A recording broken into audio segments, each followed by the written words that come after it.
No mix up this time. I promise. Yeah. He says that. Oh yeah, sure. Yeah. All right. Yeah. Yes. No mix up this time. Yeah. So the tradition for the round table is to like kind of meme it up a little bit, just show that we're lighthearted and we're just doing our thing, and it's just brothers just chilling and just like video games, So I like the idea of having bloopers at the start, kind of like what was going on. So the very first one, I mixed up the steps super hard. He's like, "Wait, did we start?" I'm like, "No." Open. And he's like, "Wait, you did start. You're lying to me." You've gotten me each time, so now I'm like, kind of just. Yeah, 50-50. Yeah, like this. I gotta. Well, I mean, at that time, it was a force 50-50. I was thinking that. Well, you better hit that reversal DP, bro. Just guess. Oh, yes, sir. All right. So you may do the intro. It's on you. How we doing this? It's on you. It's on you. It's on you. It's on you. Just SNK Roundtable, whatever you want to call it, the bodega. I just don't really have a name for it. But I guess the Roundtable just seems easy enough, I suppose. Okay. All right. Let me see. Yo, what's good, everybody? It's the Seppi Swag here with everybody else. ShinKensou, Edo San, and Rome himself. You already know what time it is for the SNK Roundtable, the Pow Pow Cafe, whatever you want to call it. You here with us? Get ready. Let's get to it. All right. What an intro. So, Rome is our guest today. This man has been doing great things in the SNK community. You've seen him on TNS, doing commentary for multiple games. We know his heart lies with SNK. And of course, we have to bring him on here. But I mean, I'm over here doing all the big ups. Rome, you take it away. You tell all the people who you are, what you do.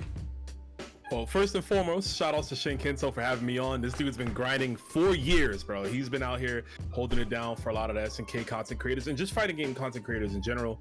And shout outs to my homies too, Giuseppe and Edo Cyan, both those guys too, keeping it up with the new era right here. Look out for those guys when City of the Wolves drops. But for me, yeah, Rome himself, that's my tag. That's who I am.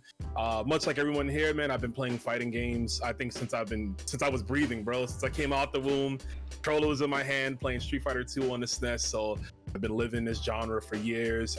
Years go on, you get into more fighting games, you start to explore other genres. Other types of fighting games in the same genre, right? You'll figure out SNK titles. And I've just been playing competitively for years, started out doing that. And then we needed help at our locals, hopped on the mic. So that's mostly where you guys know me from. Like Kensou brought up, you see me a lot doing commentary on TNS and at offline events too. I've done pretty much every major event for KOF, including the SWC, which was a huge honor. And we're gonna keep that going, grinding into the future with that. But also, like these gentlemen here, I do content create as well, primarily live streaming on Twitch, where I'm playing mostly KOF, but I dabble in a lot of other titles as well. And YouTube, getting into the YouTube game more, just trying to keep variety going, and of course, staying under that SNK umbrella. Sir. Very nice, very nice. The man has spoken. You see his resume. He said something light, SWC, nothing too crazy. Nothing too crazy. California, Hollywood. I mean, it was, keep track. Evo, something, FWC, yeah, light work, That's me. Now, I will say, I've always thought your tag was dope. Because it's like, my man really just says, it's me. it's Rome. Yeah, himself. That's him. Ooh, yeah, it's that's funny. him. It's funny because it dawned on me too. I was like, damn, I am him. That's my tag. Yeah. And I got the tag. I don't know if you guys are like Viva La Bam heads or the old show Jackass. If you follow that, skate genre. There's a guy named Rab himself, and I'm not even really a fan of his, but I thought the name was sick. So I was like, I needed a tag. I entered a tournament, and I was like, I don't have a name, and I was like, I guess I'll just be Rome himself. I guess I'm just me. That's all I can be is me. So all we can be. And it worked out. I think what's dope about it is you can always say I'm him every time. Thanks. But let's move into this and what we got going on here for this little podcast. We got a roundtable. I'm sorry, you guys. I still don't know what to call this. But your current thoughts right now on SNK, right now in 2024 and going into beyond. So as where we just got the KOF patch, which we're gonna roll into that in a little bit, but just in particular, just like how you're feeling about the current move with the company, because we've seen SNK take some unfortunate pitfalls, but now they're rising up as as we all know, from KOF 14 to Sam Show to 15 and City of the Wolves on the way. how you feeling right now about all of that now after all these years? Man, I always say this as a joke, Kensou, but it's like being an SNK fan. It's like it's the meme of like we're so back, it's so over. It's collectively every day of the week, bro. Collectively, that's the vibe, right? And I feel like as far as this year is ending, because we're basically done. We're in December. We're about to wrap things up. SNK they've made a lot of great strides, I think, in the time frame that they had. So I'm sure we'll talk more about City of the Wolves later, but that game is looking promising. It's like their first modern looking fighting game, right? Because KOF 15 looks fine, but it still looks a generation old. Samurai Shodown at the time was a great game, kind of looked a generation old. Whereas City of the Wolves, it looks like, oh, this is a brand new fighting game, and it's coming out on all the modern platform. So I look at that, and I think that's doing really well for itself. As far as the company, I'm more intrigued in like what they're doing like outside of fighting games. I'm looking more for the art of fighting stuff, the Samurai Shodown RPG, because I've always said for years, man, I felt like SNK characters, they're so cool, and a lot of them have these great backstories. And as great as it is to play them in a fighting game, you can only tell so much story in an arcade, right? You can only do a little bit. Mm-hmm. Yeah. So it's like, man, I want to get to know these characters more outside of that. And I think these other projects, for me, is what I'm looking forward to the most and seeing. And I think with, having that mindset, themselves saying they want to be a top 10 developer in a few years, I think that's super ambitious. But like from a gameplay standpoint, I think they can make it. Giuseppe, I see you already, bro. Talk to me, bro. Let me shut up and you go. I caught so much flack for the things I've said recently. so going off what Kensou asked, so let's just get this out the way. Like you said, we've ups and downs with SNK. It's like, oh, this is great, and then right after it's like, but why though? And then it's just back and forth. But now at least it's like, okay, there's a game plan. They have a direction that they want to go in. Oda said that he wants to essentially bring back Fatal Fury, Art of Fighting, Samsho, like make them the pillars again, and then build up to another KOF. So it's like, all right, cool. So the top 10 developer thing, I'm like, I don't know about that one, but I like the ambition. It's like when you take a test, you're like, I want to get 100%. You probably won't, but you're grinding to that. Right. So then even if you don't get it, it's still like, but you still did better than what you would have done. Yeah, it's still a goal. It's still you advancing towards something positive. So I'm like, all right, cool. I'm with it. Am I gonna see that soon? Probably not. But they're doing stuff, getting ready for that. I am really curious about Art of Fighting. Me too. I don't know how, because it's. Like with Fatal Fury, it's like, yeah, it's been a long time, but people know Fatal Fury, Terry, Mai, Bill, they got Art of Fighting just had Ryo, Robert, Yuri. Yeah. For the general masses. And even then it's like that's still a tough sell. It is. If I'm being honest, the general it's like people. you're going like backwards to before, where we're at with Fatal Fury and to KOF, and it's like how are you going to tie in the story and like try to finish certain character storylines and stuff like that, going backwards like that. And what I will say to that though, because it is true, it is like going backwards, because Art of Fighting technically is like canonically it's before Fatal Fury, but I think they could use that to their advantage. We still don't know what the Art of Fighting game is, but I know for years a lot of people were like, dude, just make Art of Fighting like Yakuza. I've seen that a lot. Bro, people have been saying that for years, and I think, the Art of Fighting aesthetic, you put it in like a 70s Japan, like I think that could separate it from itself. So use that, you know what I mean? Use that old school, use that old timeline to your advantage and come out with some great visuals. Like, why can't we get that? Yeah, I think that would be cool if they did like a Yakuza type style game for Art of Fighting. I think that would definitely, oh man, just imagine like the supers or like the cutscenes and like a Yakuza style animation for like KOs. Like that would just be like really cool, Yeah. All right. Dude, you know what I'm trying?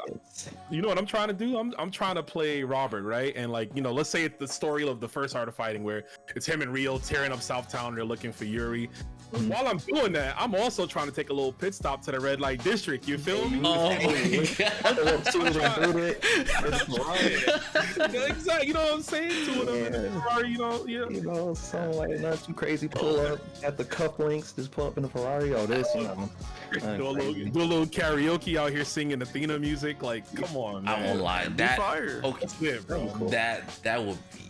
That actually would be pretty fire. Now I'm thinking about it. Damn. Yeah, Okay. I see what y'all are putting down. Okay. I will say this though. Watch. Watch this. The Steph gonna roll his eyes, but I got this. I'm about to say, yo. I'm gonna throw the monkey wrench. Give me World Heroes back. All right, I'm good.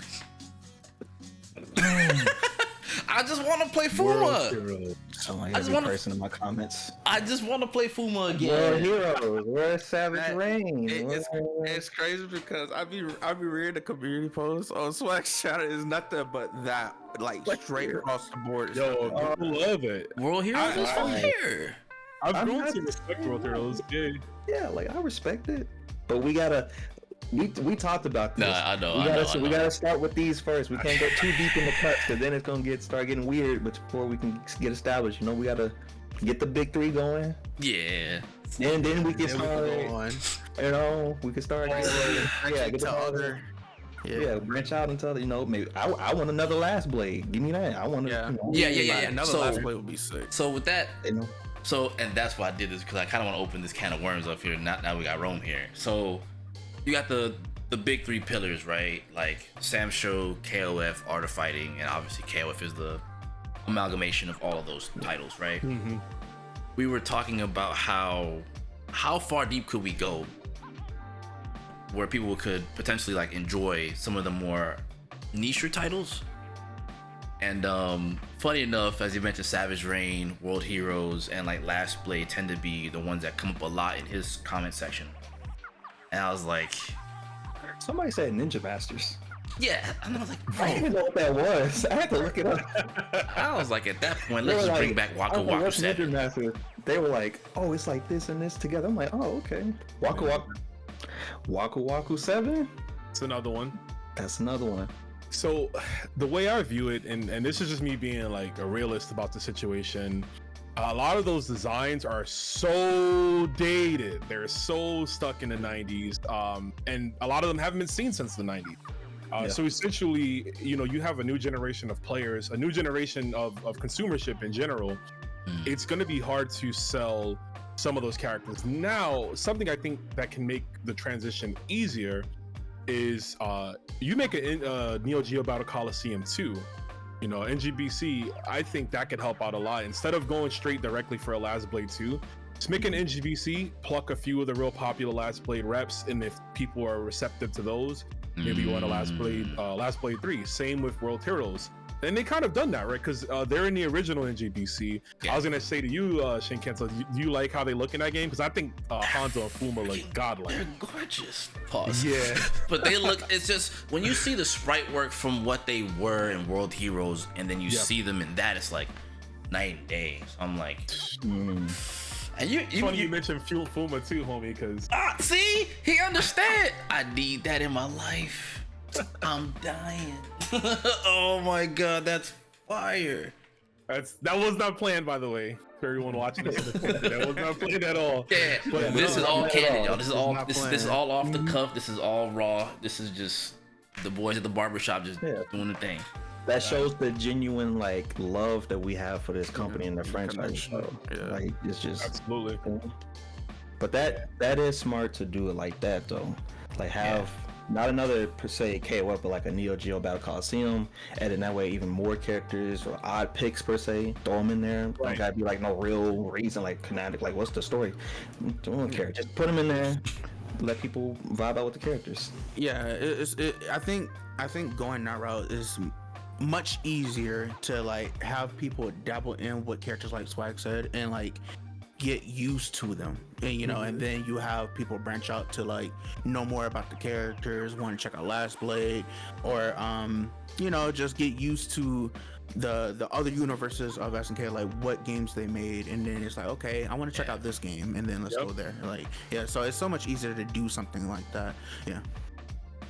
So Totally. Yep. I'm sorry.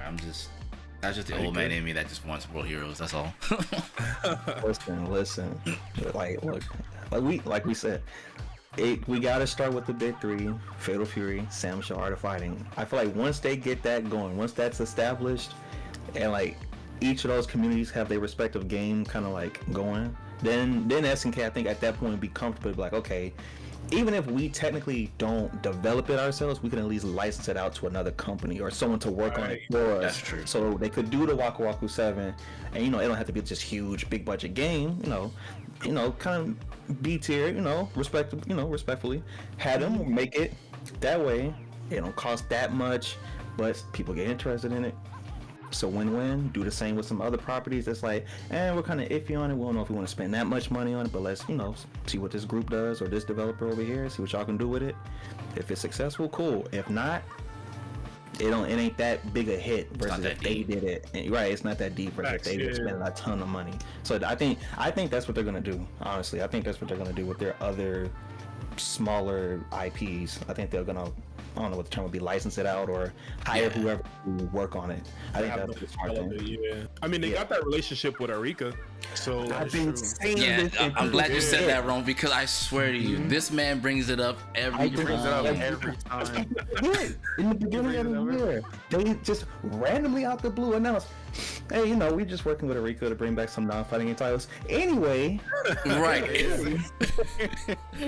Look, season 3, Anyway, season, hey, we, SWC. I'm like, we're not gonna talk about what you just said, and they never brought it up. That's true. It's funny because like literally like majority, like I guess you could say majority of the talks that me and Swag had, or just collabs, like in the character roster video we did together, like he pulled out Fighting X Layer Arika, and I'm like, oh yeah, that is true. Yeah, I remember. Yeah, I forgot. Yeah, I totally forgot that was the thing. They were working together. It's a lot of possibilities with them working with Arika. Arika worked with Bandai to help with the infrastructure for Tekken 7 online and stuff, and 8.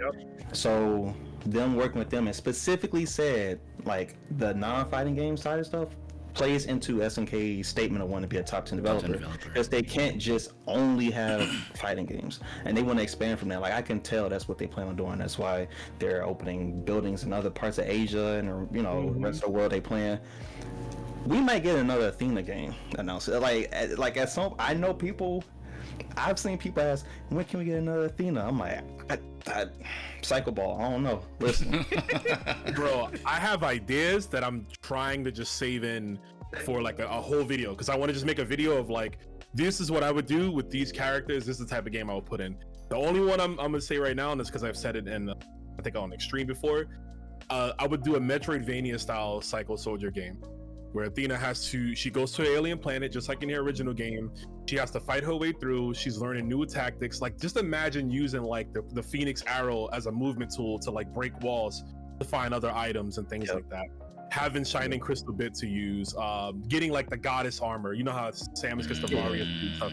Bro, I got so many ideas that I'm like, they got Metal Slug, Ikari Warriors. Not Metal Slug. I'm gonna say Metal Gear Solid style, like just like Ikari Warrior. And you got like all the Ikari Warriors have different type of missions. They all have different missions.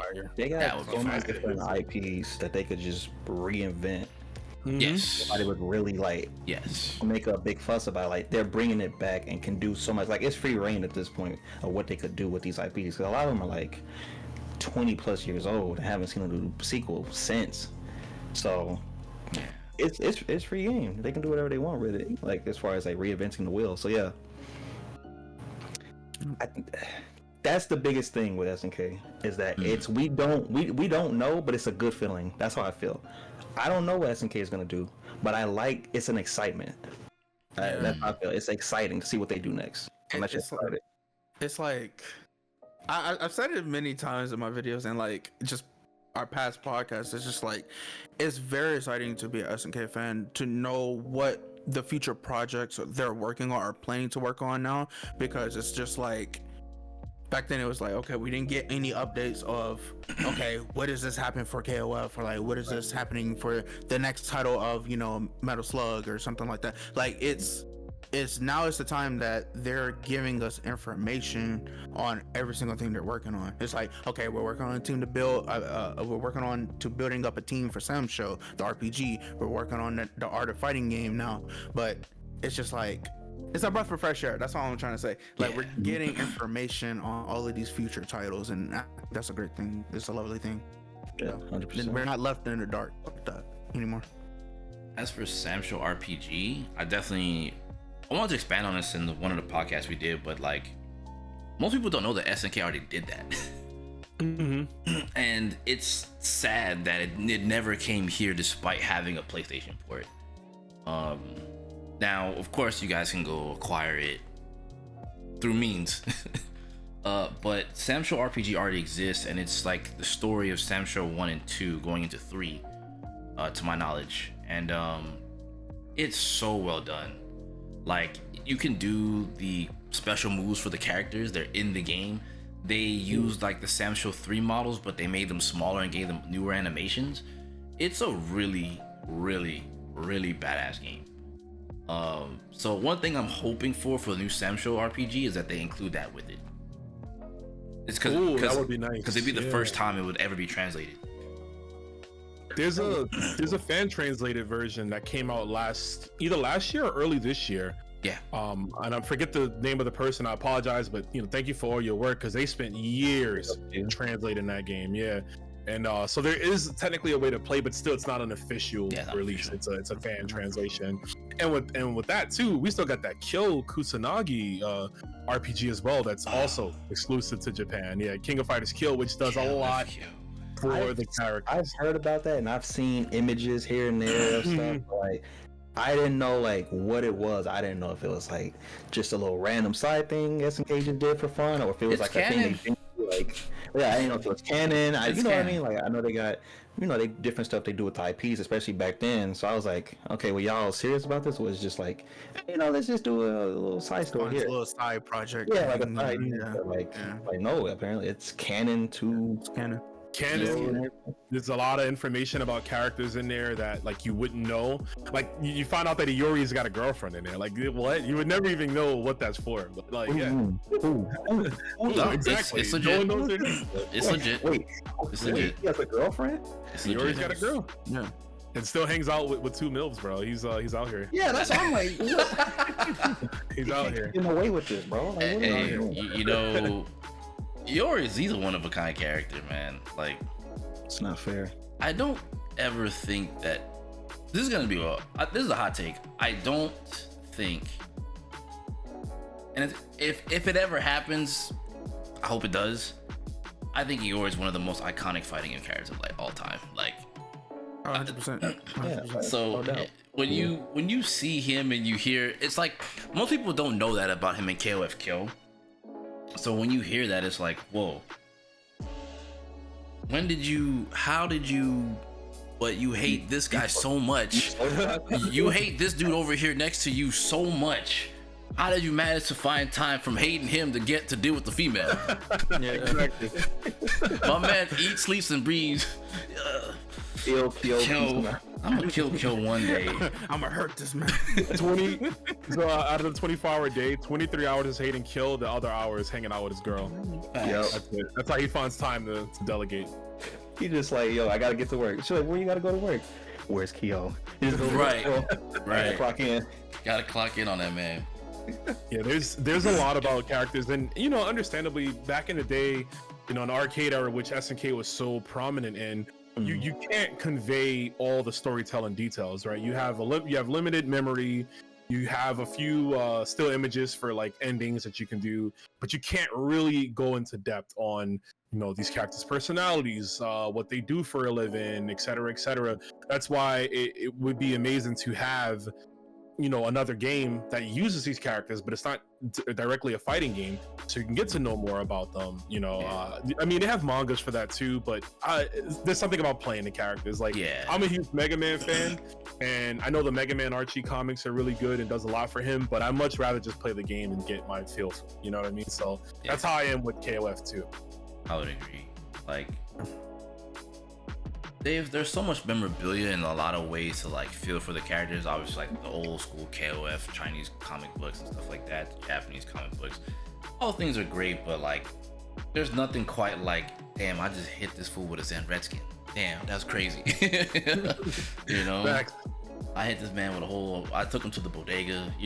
I saw Final Showdown. It's like it just lets you connect better than just reading. Like, connecting through words is nice, and putting visuals together is nice, but like, and ain't quite like picking up that controller. Like, damn, I just hit this fool with the craziest combo. Facts. So and it's still ringing in my head about freaking Yakuza version of Art of Fighting, because I'm not gonna lie to you guys, as an old head, that is to me that's been the weakest SNK title, like of the big three, which is why. Admittedly, I'm more of a World Heroes head, because when I did try Art of Fighting, I always felt a little weird about it. Not that it was a bad game per se, but like, my first fighting game was Fatal Fury, just to be upfront honest. Playing that and then playing Art of Fighting was like, it is jarring. Yeah. I don't know about this. And Art of Fighting 2, on the other hand, that game's fire. But I don't know how they went from 2 to 3. 2 to 3 to me is still like, what is that? It's a huge jump. And I think a lot of that has to do, I think historically, even for SNK themselves, whether they knew it or not, Art of Fighting is like a very experimental series. Yeah. Like, if you think about a lot of the KOF mechanics and even Fatal Fury ones, they get started out in Art of Fighting, and if it doesn't work, they'll tweak it and make it better. Like the Spirit system, you can charge your special moves in Art of Fighting. People didn't really like that, but then in KOF, you can charge a meter. The early KOFs, you can charge the extra mode meter to get a super bar. Yeah. You have the taunts that can take away theirs. Even with rolls, right? Because rolls is kind of derivative from like the Fatal Fury lane switch system. So it's like Art of Fighting's always been experimental, and that's why 3 is so much of a different game than 2, because they were just trying stuff out for whatever reason. Every time I boot that game up, I'm like, okay. I try every time, bro. My shit, I kid you not. I play the game maybe 30 minutes, and I'm like, what's happening here? All right. It's like a 2D, it's like a 2D 3D game in a way. Yeah. The way it plays, yeah. Essentially. It's rotoscope. Art of Fighting 3 is an anomaly, yeah. There it is, right there. It's an anomaly. Because he showed me footage, and I haven't played Art of Fighting yet, but like, I would look at it, I'm like, it looks so good, it looks weird. Like, it's too smooth. It made me uncomfortable. I'm like, what am I looking at? He's like, Art of Fighting 3. I'm like, just go pop that Robert Idol stance, and he's just, you see everything, the fingers moving, and I'm like, this was like, they were just flexing. I'm like, you didn't have to do this. No one asked for you to animate every single frame. It's like motion frame just animated. It's like you see everything just move, and it's like, whoa. It's like what is the term? Uncanny Valley. It's like very uncomfortable with how good it animated. I'm like, too much. I'm like, okay, SNK, you getting lost in the sauce. You were doing a little too much here. They'll definitely do too much. Dial it back. We get it. You can animate. Just come on, bring it back. We get it, bro. We get it. All right. That's why I'm more excited for this Yakuza style game, because I think, like, when I think about the story of Art of Fighting, I feel like it would be better told that way than as a fighting game, and just include those characters in Fatal Fury. Now, I know that would probably piss off some people. I know they would want Art of Fighting characters, which I do want to say this for you guys. I do like Art of Fighting. Part of my personal trepidation with Art of Fighting, personally, is that none of the characters are truly memorable outside of the main cast. Like, the only characters that kind of stand out further than the main cast would be like Mr. Big, Young Geese, and that's it. the rest of the roster, like maybe AG. Oh, I'm sorry. I forgot about AG. Yeah. Nah, but even then with him, he's got like an 80s mullet, bro. Like, what are you doing? Yeah. A ninja with a 8. It's he looks so funny. Like I like him, but it's like, Yeah. I look. I'm like, I know what decade you came out. Really? I could tell. Mm-hmm. I could tell. So Yeah. I think that would do really, really well because I would love to see how the projects coincide, right? So like City of the Wolves comes out, Art of Fighting comes out a little bit later. The game does what it's supposed to do. It introduces some new characters, and then you get to see maybe a DLC version of said character in that game as an older version, because obviously Art of Fighting is in the past. For those that don't know, Art of Fighting is in the past of Fatal Fury. It is essentially the beginning of Fatal Fury. Beginning, yeah. So seeing I don't know, I can't even think of a character. See, that's what I'm saying. The Art of Fighting cast is not really memorable, but just even older Yuri, finally, grow her up finally. And put her in Art of Fight, put her in Fatal Fury. That'd be cool because, Ryo was a guest character in Fatal Fury Special, so it's basically these are technically speaking Fatal Fury characters anyway. So just kind of grow them up. Just nudge them in there, but of course grow them up. It's like you can definitely nudge them in there. With that, me and Desette were teetering about this idea, and then toss it to you, Rome. See how you feel about it. Bringing in Art of Fighting characters, but let's say Ryo, but Ryo's actually Mr. Karate, right? And then scrap, what was it, Baruki 1, and just bring in Guy Tendo, and you could probably bring in Silver. Just for City? Yeah, for City. 100%. I mean, Baruki 1, we talk about experimental games. Again, that's fourth Art of Fighting in a way, and that game had a whole controller made for it. Yeah, I saw that controller. I was like, am I a doctor? Am I operating the space station? What am I doing, bro? I'm looking at the UI. There's a monitor. I'm like, whoa. Yeah. They really, I'm telling you, Art of Fighting series, they really was let's stick everything at the ceiling and see. Let's get weird. Let's see what we can go with these mechanics and everything. And just pull up to the boardroom, rip your pants off. All right, let's go. All right, party time. All right, let's get. What do we got in here? Let's get loose. So, but I will say, I 100% agree with you guys. I'm all for it. The universe, it's the same universe. Art of Fighting, Fatal Fury. All I'm gonna say is, age up the characters. If you are gonna bring them in, I don't want to see a Yuri that's the same age as she is to Terry in Fatal Fury. I want to see a more aged up Yuri.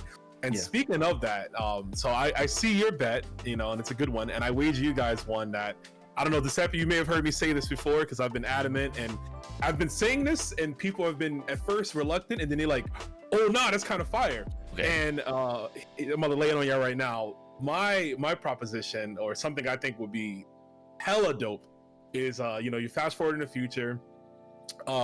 Basically, Mr. Karate retires, the original. Everyone, of course, is gonna think it's Ryo, but what if it's actually Yuri that takes up the mantle of Mr. Karate? Let me ask you this. And the name is Mr. Karate. It's just so. I wanted to ask you this because I've had that same thought, but I was like, I'm cool with either one, right? I'm cool. I wanted to ask you, did you get that idea from the SNK Heroines ending where she's Mr. Karate? Or was that something you always wanted, and then when you saw that, it was like, oh, that gave you a visual, okay, this could definitely work? I think it's yes and no. So I didn't directly was oh man, I saw this, I wanted that. But I saw that ending, and because I love that ending. It's a really cool ending. It's so dope. Yeah, I love that ending, and I love Art of Fighting 1 story as a whole, and just playing it. I'll play the arcade mode any day for Art of Fighting 1 because I like the storytelling. But I thought of that, and I just look at Yuri's character as a whole. She got kidnapped in the first game. In the second game, once they got her back, they taught her self-defense because, hey, this is how you can protect yourself so the events of the first game doesn't happen. But then they found out that, she actually has the most potential out of everybody. She can look at someone do a move and just immediately learn how to do it. In the KOF 15, there was 14. In the manga. Yeah, in the manga. Yeah, in the manga they had a... Please. No, she learned Shune. She looked at Shune and learned Shune's copied his whole flow. Just copied all his stuff. Yeah, in the manga they're fighting them and she just copies what they were doing. Yeah, she can figure it out like that. So I'm thinking you add that capability with just ultimate discipline. Have Rio. I mean, Rio's still going to be Rio. You know, he's still going to be a warrior, but have that responsibility because it just comes full circle. She got kidnapped. They used Mr. Karate to kidnap her in the first game, only for her to come out on the other side as Mr. Karate. Yeah. I just think that's a sick story. Yeah, that's cool. You know. Yeah, I'll be down for that. That's actually sick. Hey, look at Kensou, see? Yeah. That's how it is, bro. That'll be fire. That'll be fire. That actually, because I feel like Yuri's importance and significance, it's not that it's not high, but I like the idea of like, you know, this is a kidnap story and like what this has taught me and what I can like, basically what I learned from this, I'm picking up the mantle to do good for it this time, as opposed to what it like it frightened her. So I see it. It's like it's something that she was afraid of. She was afraid of it. This character becomes the strongest. Or at least not even necessarily the strongest, but up there. I mean, up there, like oh snap, like Yuri, oh god, yeah. What you know? What's a good thing about that is too, right? That's actually fire. The benefit of that is that so you get Mr. Karate, you get Yuri, right? But then it also frees up Ryo, because people like, we want Ryo with a beard, we want older Ryo, so that way he can still be his self. He can still be him with the gray gi or whatever design to give him an older Ryo with the beard and everything. That way you both get Mr. Karate as whoever that is, Yuri, and then you still get Ryo, separate characters. So it's a win-win-win like all around. So I mess with it heavy, you know. Yes. Watching, if we figured out the story, DM us on Twitter, let us know. You know, let us sign an NDA, you know. But dude, I do mess with it, and I'm losing my mind. I'm sorry, I'm losing my mind thinking about it. Characters, I think it is smart to just pull those popular characters, bring them over. Yeah. It's not gonna hurt nobody if we just retcon that or just kind of like, yeah, that's the GT of whatever was going on. We're just gonna. That's the GT. That's GT. We're just gonna. We're gonna push that to the side. You know, respectfully. We didn't look at it. You know what I'm saying? Yeah. It's like people do like those two characters. I see them come up a lot. Yeah. So it would be smart to roll them over like into the more modern timeline, maybe not so far down the line. Like just bring them over, be like, yeah, these are Berkey and Silver. Yeah. You're not doing nothing with them anyway, so might as well bring them back. Yeah, you haven't done anything with them since KOF 11, and at this point now, KOF 11 is like what 2006 it came out, so like you know what I mean. You might as well do something with them. Yeah, nobody's gonna be mad. Like, what about the story of Berkey 1? Hey man, hey, it happened. I'm moving on. It happened, but we gotta move on. You know what I'm saying? This is exactly what happened in DMC 5, where they actually acknowledged DMC 2, and they're like, this is what happened in DMC 2. Now moving on, DMC 3, as you can see Dante and Virgil. Show like a quick like flashback or like quick like essay or something sort for 2, and then just go on to the next game. It's just like, all right, this happened, boom, all right. Yeah, so anyway, they can just mention that Guy and Silver participated in the Baruki 1 tournament, and now they're seeking a greater challenge between. They're going to South Town looking for a greater challenge. Yeah, they can do something like that. Yeah. Done. Problem solved. And I'm sorry. I'm just thinking about Yuri with the mask with the freaking concentration stance. That would be fire. That would be crazy. I'm thinking about it. Just I'm like, you see a more smaller frame, Mr. Karate, like that Yuri? It's gotta be like Yuri. Truck. Just a full discipline. That's how it always starts, bro. I'll say that, and people at first would be like, that doesn't sound cool. And then the more they think about it, and the more I explain it, like, you gotta imagine it, and it's like, I can picture that. That SNK Heroine's ending just put like pen to paper. It gave the visual of it, of her standing there with the mask. Imagine she taunts and like the aura comes up and stuff, and she's like, come on, yo. I'm telling you. Okay. All right, bro. I'm 100% on board. I'm a believer. I'm here for it. I definitely want to see that now. You're pitching like a Shark Tank, but you got yourself invested. Bro's like another one. Facts. All right. So Pete, we did say this a little bit earlier. You guys didn't hear it on the thing, but we have been playing a lot of Marvel Rivals, and we're not gonna talk about Marvel Rivals. We're going to talk about an upcoming patch here it just hurts because we're playing a lot of Marvel Rivals and the patch is like real soon. So even though Vice and Mature are coming, we're still very much so excited. Thank you. We are still very much so excited. So obviously, Rome, I know you've been peeping the news. I know you've been seeing what's going on with Vice and Mature. How do you feel about them returning into KOF? You know, let's start there. I mean, I'm gonna keep the down badness down. If you guys know me, I know how I feel about Vice. Vice is one of the reasons I go hard in SNK games because when I was a wee lad, I played some CVS 2. Okay. I saw her. I said, "Who the hell is this lady?" And it struck something in me as a young man. So as a grown man now, I still love that character so much. So I play Vice pretty much every game she's in. And I play all the KOF titles. I use her. I main her. Easily getting jumped over to the new team the minute the update comes out. I'm locking in on Vice, learning Vice. And same with Mature too. I think just talking about them from a general standpoint, they look phenomenal.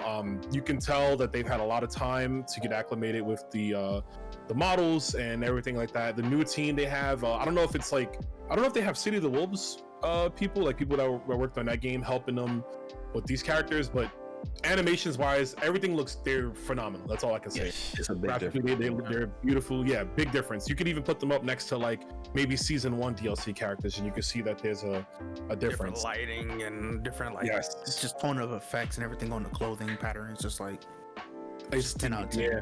Yeah. Mm-hmm. 20 out of 10. You know what I'm saying? Like, Their animation 20. is crazy. Facts. I'm so But and their moves too, like. Because I was wondering, Mature has a ton of moves. Vice has some moves, but normally her gameplay is like straightforward. And the fact that they were able to take what she had and just give her different options. Like now she has an anti-air sleeve. I'm like, that's fire. Yeah. Now Mature's got a fake fireball. I'm like, what? yeah. I'm so happy. I was like, I can break that. I was like, oh, Bro, I was so happy. I was like, It's gonna be really interesting for They get like a new those record. game plans with that. Yeah, and then a new record that launches now. launches.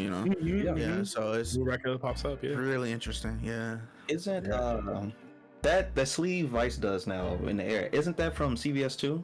It is. Yes. Yep. I thought Capcom so. gave it to her. Yeah, they gave it to her. There's a few characters that they gave other moves in Capcom vs SNK, just like how SNK did.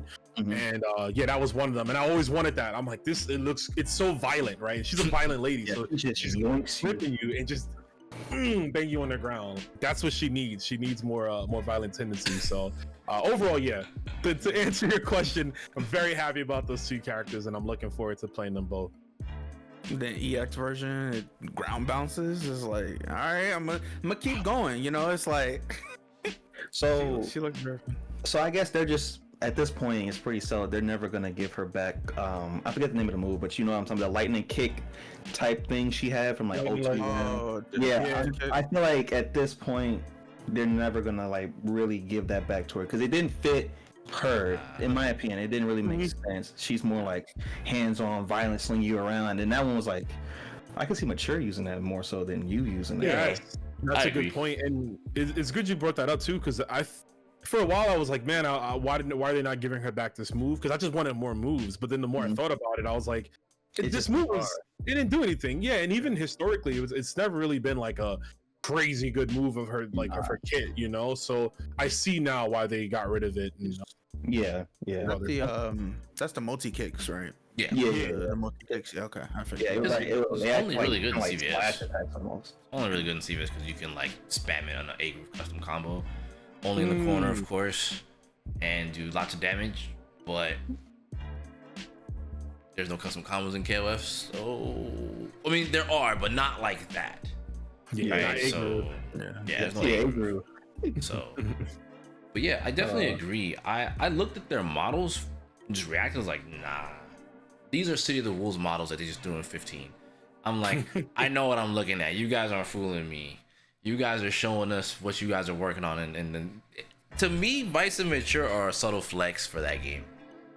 Sure. Because what they did for them, which I said at Evo, for those that didn't watch Evo, didn't catch up with any of the stuff that happened at Evo, they have actual mocap. Those two characters, those two in particular, have actual mocap, And I'm 99.923456789910% confident that they got that from Capcom. I'm so confident. Yeah. They're too buddy. They're too buddy now. Did you see the tweet recently? My fault, Edo, but like, did y'all see? Oh, the one with Oda? Yeah, with Oda, all of them at the office, the Capcom guys, they were over there. Just, hey, we just hanging out, what's good, just hanging out. I'm like, yeah. I didn't know face at this point. And I was gonna bring that out just now. Yeah, you beat me to the punch with it. But yeah, they definitely were hanging out at the office, and I'm like, So they're just what y'all cooking over there? We just chilling. We just got some. We just came back from eating some ramen, nothing too crazy. Hey, how y'all doing? Like, hey, anyway, y'all don't go visit your friends. We're just we're just friends. What you want to hang out? What we can't hang out? What we got? Why I gotta be something for it? Now that you brought that picture up, all right, man, I gotta. Picture means something to us. I'm gonna throw this one at Rome. All right, peep. I've been saying this for a while. I've been wanting to make a video on it. The idea is pretty straightforward, but I personally believe in the next 5 to 10 years, SNK and Capcom is gonna be one company. I think so. He's been saying this for a good minute. Yeah, So, we've been talking about it. I will tell you why. I'll tell you why. And this is on some Jeepers Creepers. Hear me out. What is the most influential Capcom game in the last, let's say, decade or so? Monster Hunter. Fighting game. Oh, fighting game. My bad. Oh, Street Fighter. All right. So, who was the project lead on Street Fighter 4? Oh, I see where you're going. Yeah. So I think Oda went in there and was like, it's time to infiltrate. And remember, he had control over Street Fighter 4 from start to finish, and then he was also on Cross Tekken. Yeah, he was. And then after Cross Tekken, then he left to go back to SNK to finish Fatal Fury. Now, guess where Oda started? Fatal Fury. He was at SNK at first, and then moved over to Capcom. And now the gap being bridged between SNK and Capcom, he severed the tie. All the crap that happened with the SNK and Capcom collab for SVC and CVS, he fixed that. He single-handedly fixed that. Do you think he's making it easier, bridging the gap? He's got the relationship obviously with like Nakayama-san and everyone on Capcom side, bridging the gap to hopefully get a merger down the line. I think it wouldn't be a merger. It'd most likely be Capcom taking over, right? Because they're the bigger. I think there'll be another Square Enix. Oh, like Capcom SNK. Squaresoft and like a company. Yeah. Captain K or something like that. Yeah. So I'm not gonna lie, that's kind of crazy. So my conspiracy theory starts with that, and I'll throw another curveball at you. I feel like they're using the Arab money. Just sorry, you guys. Nothing. No harm being done there on that. It's just that's what people say, right? But like, since they're owned by that Arabic company, I think they're using the money for that to get on top, to get to the top developer spot, to break away, to become a part of the merger, so they don't got to deal with that anymore. That is an industry power play. I've seen that done before. One industry power play that you laugh at is Elon Musk. Sure. Yeah, but I get it though. Yeah, and I see where you're coming from with that. To be honest, I've never thought of this angle, and now that you're explaining it to me, I feel like I'm like, oh, the signs are like right there, and it could very well be possible. I mean, everything's happening. So like, there's more stuff. Oh man, there's more stuff. I haven't told these guys this, but this will be the first time I'll say it. So there's a world premiere. Yeah, it's a world premiere. It's pretty much a world premiere for this one. No Game Awards, just a world. You know how they start world premiere? All right, yeah, Pete, no world premiere. Pete. So let's also to put on the bug in your ear. Look who's in the forefront of SNK again. Terry. Sure. They're moving him to the forefront. Who's the guy in the forefront of Street Fighter right now? Luke and Ken. But Ken's the main protagonist of this game. Ken is the main plot. Yeah. Ken's the main plot device. He's the main plot device. It's about him. Yeah, the main plot device. Luke is just the new He's like main the character. He's Yeah. like, hey, I'm the new gen of this. Yeah. Right. In terms of the actual plot, it's about Ken. It's about Ken. And his fall from grace. Luke is like the mascot, basically. Oh shit! Yeah. They cross paths. Street Fighter 6. He's a guest character in his game. He's a guest character in his game. Oda and them have been planning this. I can't unsee it. They've been planning this for a minute. Then you put other things in perspective, right? Ken, well, we'll pull Ken. Ken is normally pop. It's normally Ken, Ryu, Chun-Li are the popular characters, right? The three, yeah. They're like the big three, right? Big three. Then big three, technically speaking, is Fatal Fury is big four, technically speaking, because you have the boy, then you got Mai, right?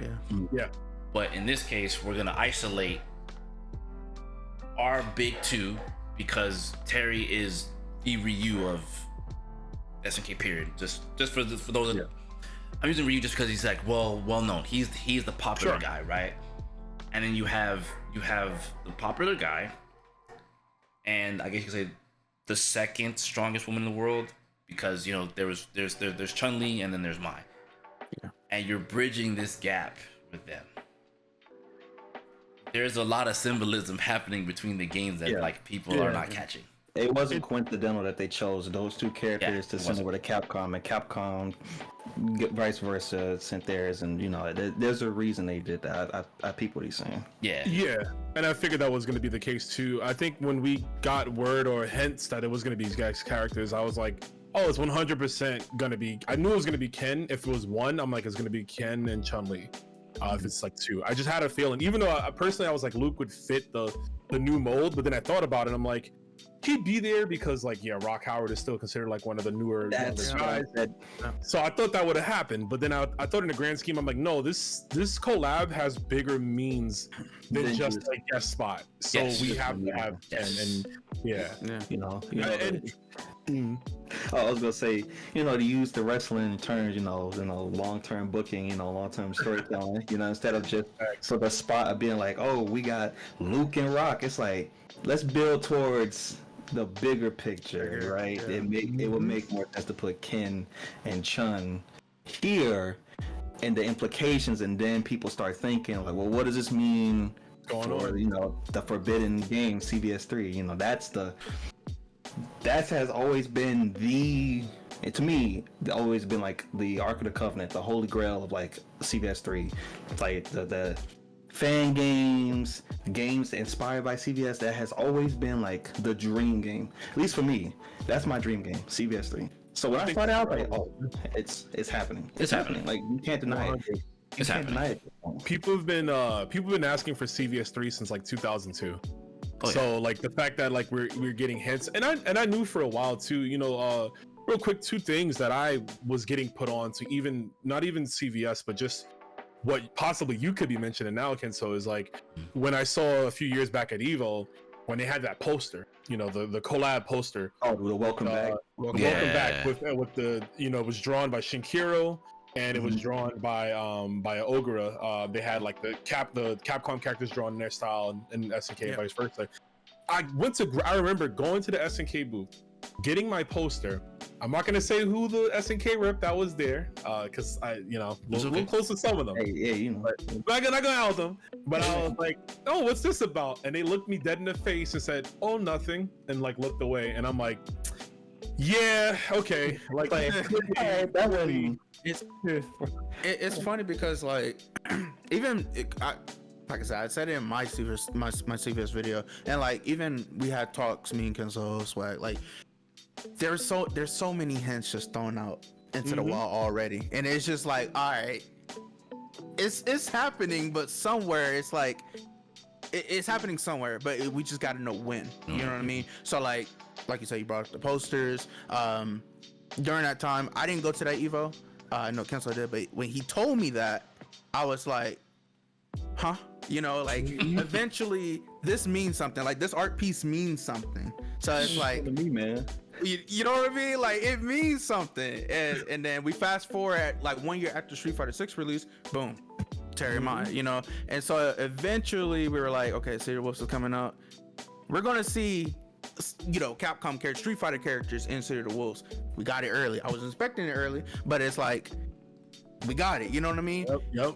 There's hints thrown out there. It's so many hints thrown out There's there. a lot, and it's just like Ever since they started, it's happening at this point. You know, it's ever coming. since they started porting like the old collab games, Master Millennium, the Card Fighter one. When we get that for the Switch, you got to keep in mind for anyone watching, both sides like have to kind of agree to that. Like it's Yes. and it's very it's just out of the blue for them to be like, yeah, we're just gonna put this game on Switch. Why now? And then at first it was like, okay. Then they did it again. Then they did it again. They did 3 times. Then Capcom did SVC chaos. When I tell you, I was like, I literally, I was like, wait, SVC Chaos. And then I got the game. I'm like, wait, why did y'all put so much work into this? Replay system, the lobbies, the netcode, new features, pristine. replay takeover. I'm like, what? Why did y'all go through all of this for this game? No disrespect. I'm like, but then it dawned on me. I was like, It's not about the game. Yep, it's Not the game. about the implications. It's about what comes. And that's why I made a video. I made a video titled "The Importance of SVC Chaos" because I'm like, everyone was like, "Oh man, why would they, this game sucks? Why would they do that?" And I'm like, "Bro, listen. I'm like, it's about like it's about it's the bigger game. than rap. Like it's just bigger. It's bigger than what everyone else is like thinking right now. You know. Yeah. I remember sitting in that arena and that announcement came up. And I'm sitting by Kensou. We were at Evo this year, and like we looked at each other, we were like, "Oh shoot!" Like this means even bigger than what it was like. What the? I was like, CVS3. CVS3 is coming. It's coming. It's coming. Like, and it's just obvious. I'm with the Sep. Like, I'd say, other than Guilty Gear, KOF, I mean, those are my main games, right? But like, there's a big soft spot for CVS. So if they bring back CVS, which it's bound to happen, for me it's like, you know, damn, y'all just don't miss, huh? y'all like, I don't know. I just feel like they're putting out fire game after fire game between both companies, and like seeing SNK get back on their feet after so much turmoil is like, it's like a breath of fresh air, man. Like seeing so many. This leads into City of the Wolves, real quick. Seeing the reception of City of the Wolves at Evo this year was like, hallelujah. No one said anything negative. Yeah. In fact, for those that weren't at Evo this year, I'm not lying to you. This is no cap. This is no cap, no brim, no BS, no Doug Funny. This is real stuff.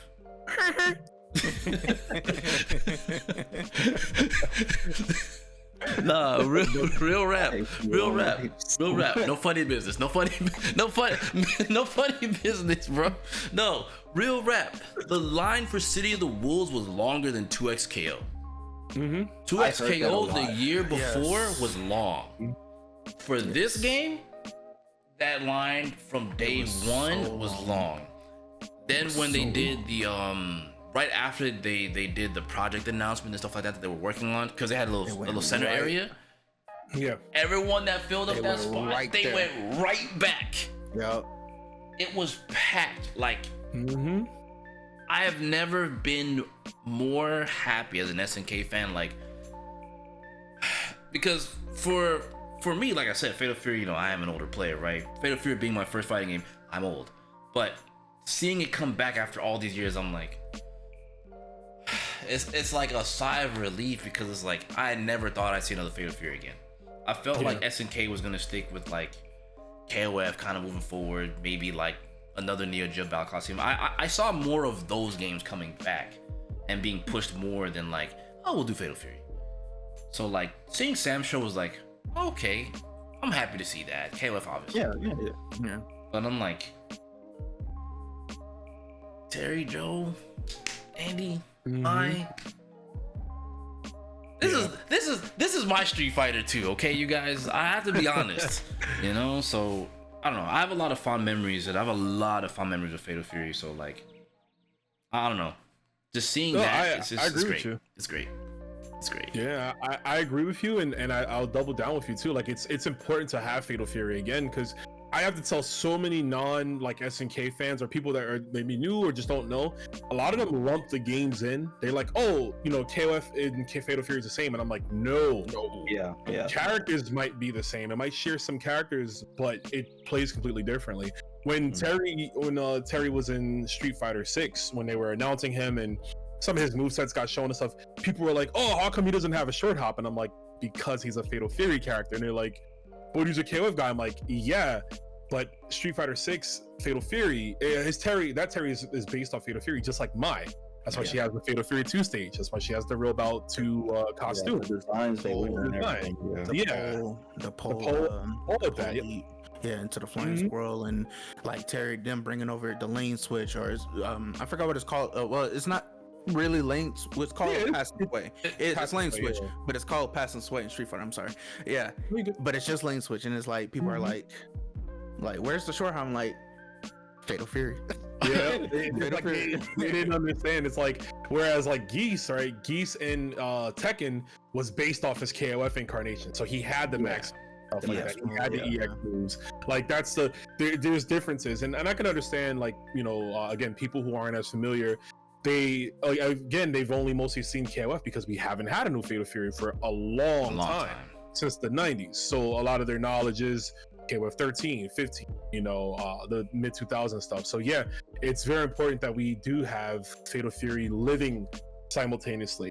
So it's like, okay, I can play KOF, but for whatever reason, I don't like the KOF engine, or I don't want to learn 3 characters, etc. But hey, I do like Joe Higashi, and this game, he has slightly different moves, and he works well here versus that. So you have options. You can play the characters in multiple types of games. Yeah, it goes.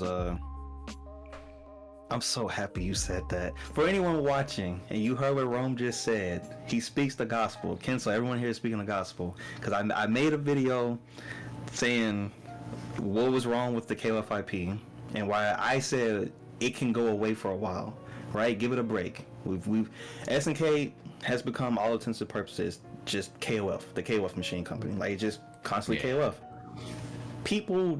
There were people that didn't like what I said, that because they felt I meant get rid of KOF. I was like, no, don't get rid of it. But you have to remember why it exists. It's because Fatal Fury. It's because of Sam Show. It's because of Artify. That's what made it special, seeing all these characters together in one game. But after a while, it was just KOF.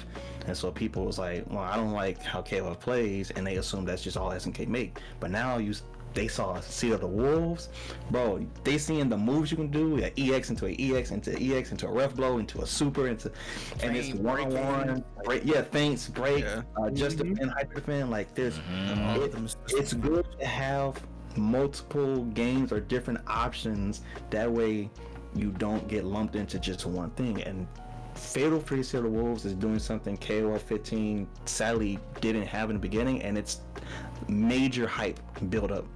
The game not even out, and this game has been getting talked about a lot, like like constantly. I'm seeing older do interviews. I'm constantly seeing people reviewing footage, talking about it. Obviously all of us here have talked about it, but even people outside of, like, I would even say the fighting game space, I've seen people bring up Fatal Fury. What's his name? Esfin, or I don't know how you say his name, but like, he has long hair. He's a streamer, and he's brought up Fatal Fury.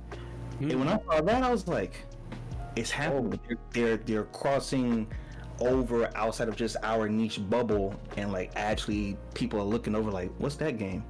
And it's not Street Fighter. That's all I got. About your video too, Giuseppe. I remember when you uploaded, because I think we both uploaded 2 videos around that same time. That's how I was like, I know we up grinding, bro. It was like, it was early in the morning. I'm like, that's what I want to see. We both up. And then I remember I saw it. You put it up there. I was like, cool. I got this on. I had it on. I was eating breakfast. Literally 2 minutes into the video, I already knew where you were going. So like, I don't understand how people were like thinking you're like saying, oh, we don't need KOF anymore. This is not. It's like, no. The idea is we had so much KOF that it would be good to get some other stuff around. To let KOF build up prestige again. it going away would help, and it would help even give it like time to cook in the oven. Like I said, like give it a new art style, give it like something that pops for people. Yeah. Because the gameplay, for the most part, I said SNK, when it comes to gameplay, generally SNK has that on lock. That like for the most part, it's always been the visuals that they kind of like either hit or miss. Samsho, they hit. 14, no. 15 was like, okay, this is better than 14, but it ain't like crazy, but like we'll take it. Seal of the Wolves is like, is it super graphically intensive, like technically, like no, but is it pretty? Is it cool? It looks like a video game, like it looks fun, it looks colorful, you know what I mean? So it's like, okay, now imagine what they could do with Samsho, like take what they did with Samsho and improve that. And meanwhile, all the improvements they doing, what's happening? 16 is down the road cooking. Oh, so you 100%. Give 16 time to cook instead of feeling like, all right, our players aren't working. All right, star player, get off the bench. You got to come back in. It's like, no, give it time to cook. Let it rest. Let us enjoy these other IPs so that way you give us time to miss KOF. Yeah. Because it's just been KOF. And then if you even look at the timeline, right? Even when like, you know, KOF 14 was coming out, because that's where they were like trying out, if I'm not mistaken, like Unreal, you know, leaving the sprites and going to 3D like models with Unreal. So of course that's going to be trial and error for, you know, a game that you're first starting out on for 3D models. So even though it didn't look great, even though they did do an update patch to make the game look a little bit better, it's like, all right, it's fine, it's cool, you know. We went through the 14 cycle, you look at the timeline, Samsho, like you see super drastic differences from 14 to Samsho. And then we go back to KOF 15 and it's like, okay, whoa, like Swag said, City of the Wolves is like, City of the Wolves is just it's just a moving like, comic like they book, got the unlocking key with it. City of the Wolves is crazy. I feel like you can tell they was practicing a lot, many times on City of the Wolves. Go ahead, I'm sorry. No, you're good. Is it Joshua Weatherford? Yeah, Joshua Weatherford. He's in charge of Samsho, like their division. While I know he's in charge of Samsho, I feel like their grasp for the American audience was to push American comic books with Fatal Fury. Like the motif is there. I have a gut feeling he was a part of that push. And I think that's what got his ass promoted to be on Samsho, because they're like, you know what? Hot dang it, you're right. You get a game. That's literally how I feel. That's literally how I feel for him, because when I think to myself about that, I'm like, okay, it only made sense to do comic book style on Marvel. They're like the whole like dot hatching and stuff like that they're putting in this game is like, SNK's never really touched base with that. They've done a lot of like harsh and hard shadows, dark bold outlines, stuff like that you see in Samsho, right? But like normally, like the other games, they tend to have a more painted, super colorful look. Last Blade, Mark of the Wolves, they kind of have like a not full-on anime aesthetic per se, but nothing like Western looking. Not at all. It always had some Asian influence. Like I said, Samsho was very like a traditional looking one, and so on and so forth. But yeah, it's like City of the Wolves, it's full on like Western. Like that game looks like what if Marvel 4 was to come out, it would look like that. That's how I see it. Like same thing. Look at the mod that Maximilian has being worked on, the Marvel vs. Capcom Infinite and Beyond. It looks like the City of the Wolves version of Marvel, essentially. You know what I'm saying? Like, and I can tell, you know, I don't know Max personally, but I know he had to have seen City of the Wolves and was like, this looks amazing. If only like Marvel Infinite looked like this, and probably got the inspiration to get the ball rolling. And you know, that has done, even for Marvel Infinite alone, that's done enough for that game, because there's people who have never played Marvel Infinite because of how it looks. They see that mod and they're all in. They're like, yo, I'll download it when it comes out. So you can imagine how people feel about City of the Wolves, seeing how the characters look, how they pop, the vibrant colors, the heavy shadowing, right? I love Terry, how Terry looks after he does his his hidden gear. Like it just everything, dude. It is it catches the eye. It catches the eye. All day. Do this all day. It's fire, man. I do have a question now though. How do y'all feel about like now the new modes that they're putting in City of Wolves? Because I like them. I noticed they haven't talked about the story. If you notice that, they talk about, oh, we got this like RPG mode and this, that. I'm like, you haven't really said much about the story. There was no story trailer. Nothing really, just a lot of gameplay, which is cool. But I'm like, what's the story? So I've been wondering a lot about EOSC mode, the EOSC mode, the RPG mode. I've done some videos on like modes that we would like to see, or features in City of Wolves, right? But like I've been really curious to see like what the potential holds for the RPG mode for this game, because we know in interviews they've been saying, we want to make sure that story ties all together with all the characters. We want to make sure we finish where we left off from Guard Market Wolves with Rock. Like we know everything is going to continue, but like we see Rock or different characters being up, just the NPCs in the game, and you get like a level up bonus and all of that in that mode. But my thoughts are like, okay, will this mode also be not just story, but like you go through the story while you unlocking items, while leveling up your profile or something like that in this mode? Because we have the color edit mode, got different textures. Thank you SNK for bringing that back. You have textures, you have different colors, a color wheel and all of that, right? So my thought process was like, this would not only finish up the story for characters, but this is also a mode that you can grind out to unlock certain textures for your main or your certain characters, you know what I mean, or titles and stuff like that. So you can encourage the people who don't really want to play online, 24/7, or grind out matchups and stuff like that. They have something else to do on the side to work towards so they can appreciate the game and customize their characters however they want. And we also got mini games, which we only seen 2 mini games, which is the Art of Fighting mini game. You cut the bottles, and then the arm wrestling machine. So it's like, what other mini games y'all got, and are these mini games playable online? Are we going to customize our own lobbies for those things and stuff? So I'm curious. It's a lot that they're doing. And I'm just curious, like, what else are you not showing us? Because I feel like there's a ton more. I feel like there's more modes they just haven't talked about. That they're kind of like holding back. I noticed too. They haven't been directly saying story mode, right? They have the EOST. They mentioned like, all these plots are unfolding. Who's trying to take over Geese's? You can go visit this area. Geese's legacy. Do that. And but I noticed they haven't been saying much, and I'm a little worried, because when I found out that the story was going to be another arcade, like, a tournament, like someone's running a tournament, I said, man, tournaments are kind of lazy, you know what I'm saying? Like, tournament for your main fighter, all the greatest fighters, and it's like, that's what made. That's why I love Fatal Fury, is because it's not always a tournament. It's just other stuff happening, and Fatal Fury as a whole has been more grounded. Everything happens in Southtown.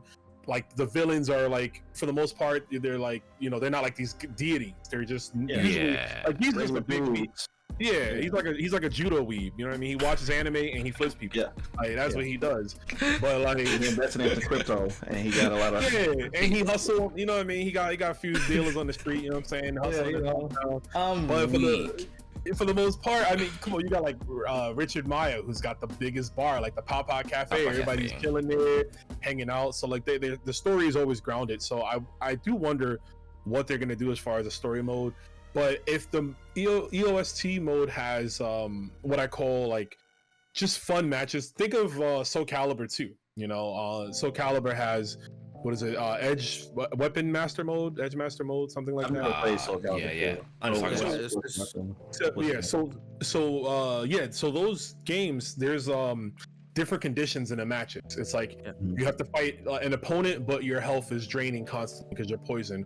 or you have to beat this opponent, but you can only win with throws. You know, they that type of certain conditions. yeah, certain conditions, win conditions. Yeah, you have to beat 5 opponents in a row, but like they're invisible and you can't see them. You know, just I wonder if it's gonna be more so stuff like that as opposed to a solid story, because you know, when you look at fighting game story modes, everyone's got a different opinion. You know, some people really hate the Mortal Kombat stuff. I think the Mortal Kombat stuff is fine. I think they do a good job with the storytelling.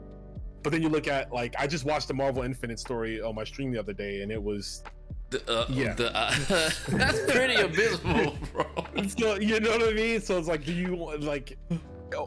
We don't have a solid story, I think, where everyone just loves, because even Guilty Gear story mode is just a visual thing. It's you don't play it, you just watch it. So it's like, do you want that? Do you want just like a 2-hour long story of what happens in Fatal Fury, or do you want something like Street Fighter 5 where you're Rock and you're beating on like hoodlums in the street? You know what I'm saying? Like, so that brings me to, like, I have another theory for this mode. There's so much theories, but I also brought it up where I'm like, not only this mode could be something to have players work towards something to unlock for the character. If you look closely at if I can remember, if you look closely at the Art of Fighting mini game, they had like motion inputs, you know, for you to cut the bottles. I'm like, what if these like mini objectives for these mini games and stuff will help people who never touch fighting games, like don't know how to do a motion input? Like, could this be like not only the story and you unlock certain things while trying to finish it, but like, will this be some type of tutorial as well? You know what I mean? You give people certain tutorials to help, because Street Fighter 6 did that with World Tour. You know, you have the basketball game where you parry the different basketballs headed your way. Parry. So like, I think they're doing the same thing like what World Tour is. But everything is tying in for the story of these characters, and then while you're doing these mini games, and the mini games are supposed to help you get comfortable with just general fighting game stuff, motion inputs, quarter circle, you know, half circle motions. Then it's like, all right, I feel comfortable. I unlock this color. I unlock this, you know, say City Wolves, they have costumes. We get this costume. I'm learning something while I'm learning more about the characters, and I'm doing all these cool things. Makes it more fun. I think the RPG mode is not just a story mode. I think it's a tutorial and everything all in one. And that also comes full circle too. Edo, you said you didn't play Art of Fighting 1, right? I did not. You didn't? I didn't either. And you didn't either, right? Well, it's funny you guys say that, because, you know, you're talking about that, you know, the bottle cut mini game. There's a mini game in the original Art of Fighting that teaches you how to do the Hadouken, and you have to do it. You have 30 seconds. It has the inputs. It says learn the ultimate attack Hadouken, and it has the inputs. And if you can I think you have to do it like 5 times within 30 seconds. If you do it all those times, you unlock it in the arcade mode. So that's how you learn how to do the Hadouken. Yeah. So just like that, it's even though World Tour has it for Street Fighter, it would still be SNK dialing back to what they've already done. They've already done back in the arcade era. So I think totally we'll get something like that for sure. Yep. I forgot about that. I forgot that was a little bonus game in the Art of Fighting 1. Yeah, teach you. It's I didn't know it tied to you getting the move though. I didn't know that part. I knew there was a mini game in the game. I knew about that. I didn't know if you had like the parameters and then you would get, that's cool. I didn't know about that. I was like, I didn't know about the mini game. I was like, okay. I didn't know all that. That's crazy. That's actually you get three shots. You get 3 I think it's like every 2 matches or 3 matches is a bonus game. And if you land it the first time, you're good. But they give you the chances. So even if you don't know, let's say you try the first time, like a lot of people will, they can't get the inputs down. All right, you could try it again later on until you master the input. That's good. That's really good. That would definitely be helpful for a lot of new people, because motion inputs in fighting games has always been a topic of discussion, and it's like, so you guys, well, Rum, you don't know, but for those on my channel, you know, I don't really like to debate about modern controls versus classic controls of Street Fighter. I just want more people to play fighting games. I don't care how you play it. Modern controls, mash, just play.